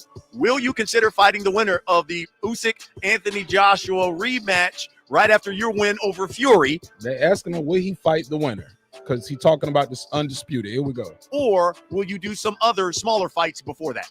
I mean, so this is the answer. This is the answer Muhammad Ali, who said he heard an interview today on Boxing Social that Shelly Finkel said they were not considering or not thinking about Undisputed. This is from the man mouth himself. Other smaller fights before that. I mean, another one from Twitter says, "Oh, this is on the opposite spectrum. Will you consider fighting the winner of the Usyk Anthony Joshua rematch right after your win over Fury, or will you do some other smaller fights before that?" I mean, certain. Well, he could be new to boxing, or he could be new, or he or she, whoever asking that question, could be new to me. You hear that? Let's stop right there. He said, you must be new to boxing or you must be new to me. Ali, you heard that, right? That's what in other words, he's been on what he's on.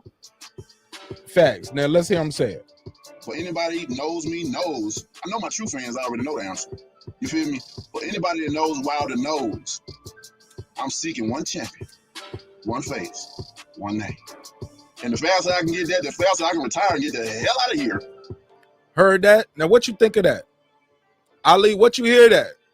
I almost got it verbatim. That's what he said. He said, the faster I can get Undisputed, the faster I can retire and get the hell up out of here. I'll run it back one more time. But anybody knows me knows. I know my true fans already know the answer. You feel me? But anybody that knows Wilder knows I'm seeking one champion, one face, one name. And the faster I can get that, the faster I can retire and get the hell out of here. How when we talking about how close? Are we talking a year or two away? From what, retiring? Yeah. I mean, I gotta unify the division first. Heard that? He's at retiring. He's like, I gotta unify the division first. The man said he wants to be undisputed. He want to unify the division first before he retires. I'll play it one more time, Ali. For what, retiring? Yeah. I mean, I gotta unify the division first. Right. Got it. You know what I mean? And then we can have those conversations after. Got it. But as fighters, man, when you try to retire, that money even come even more, man, and putting all them millions up in your face and stuff. And, but when I get to that point when I really feel like it's that time, like I don't think no type of money would be able to drive me to not do what I want to do. You know what I mean? I got so much joy in my life. I can't say it enough. I got so much joy and happiness in my life, man. I don't care about what's going on in the world, man. I really don't, man. Y'all have fun, bro. Whatever y'all go and y'all be around certain people and, you're buying this and buying that, I'm happy. Like, I'm the type of person, I sit back, I get happy for people. Yeah, so he definitely wants to be undisputed. So let's put that to bed. That's out of, so I don't, whatever his manager said they want, that is what he said right there. And that was today. So I don't know how old that other interview was, but this was today. King Asia Math, my guy, that guy Eclipse, man, this has been a hell of a show. Y'all make sure y'all pull up on the boxing section. Shout out to my guy Kyle. Make sure y'all follow Ricky Williams. Just type in Ricky Williams boxing. He'll be the first one to pull up.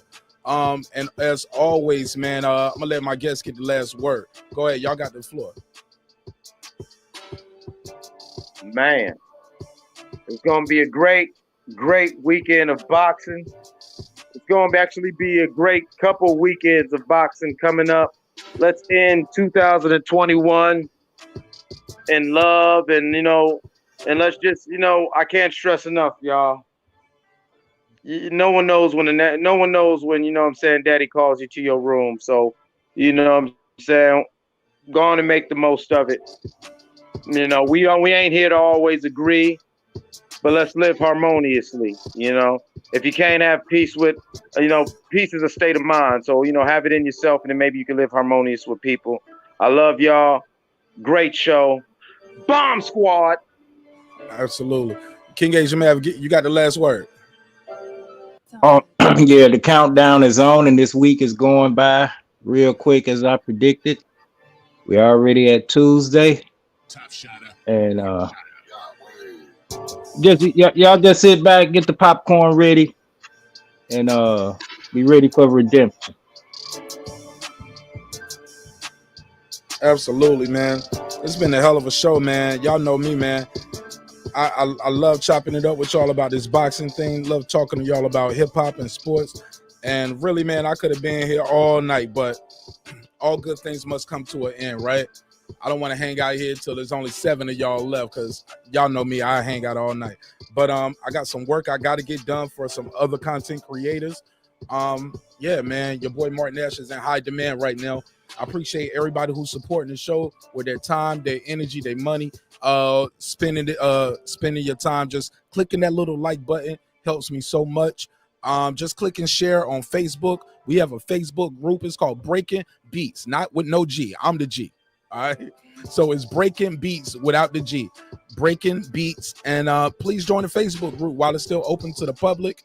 And I'm gonna let you guys post your content in there. It don't have to be all boxing. Whatever you into. Hold up.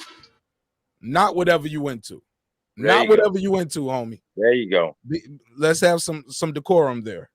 But for the most part, yeah, business, entertainment, art, technology, sports, hip hop, whatever you want to put in there, man, we're gonna have fun with it. All right. With that said, man, dreams require sleep, goals require effort. Go out there and get your goals. I'm about to go get this bag. It's your man, Hey, Mark. Nash. Hey, Mark. Yes, sir. Hey, can I holler at whoever's in the chat real quick? Why don't y'all match me? All right, I'm about to send marqnash a $25 cash app. Why don't y'all match me and we can get marqnash to get the whole neighborhood on this Wilder Fury 3 watch party? Oh yeah, that'd be dope. Fuck with me. Fuck with me. Let's get it. That'd be dope. Check the cash app. I got you, Jay. Oh, let me give him the drop. There you go. All right, man. I appreciate y'all, man. Thank y'all so much for your time, your energy. I'll see y'all on Wednesday unless something happens and we gotta do a pop-up episode. Hopefully Fury don't get COVID again. And that's crazy. Right. He never had to show evidence of that. Ain't that crazy? He had to produce no evidence to prove that he had COVID. I find that odd at the least. And again, shout out to Miss Darla Paducci out of Pittsburgh, who won my free laptop giveaway. Guys, we're gonna do other giveaways before the year is out, so don't feel discouraged if you did not get okay, that's still that guy clip. Don't feel discouraged if you did not win the laptop. It's all good. We got you on the next one. All right, I love y'all. I see y'all on the next one. Peace. Hey, Mark. What's up? I want to say shout out to the Queens, even though they didn't pull up tonight. Patricia and girl on the mic. Yeah, shout out to girl behind the mic and Queen P as well. Absolutely. I'm sure they was around somewhere just watching. But they was like, man, we don't know. They ain't see no other topics up here. It's just just it's that time. It's that time. You know, that's you know. Yeah, we kicking in that mode right now. And the numbers didn't lie. It seems like the neighborhood really appreciate it, and it seems like they appreciate having that phone line open, so they can get their bars off. So it's all love, man. I'll see y'all on the next one. Peace. This that squad sound. This is right now.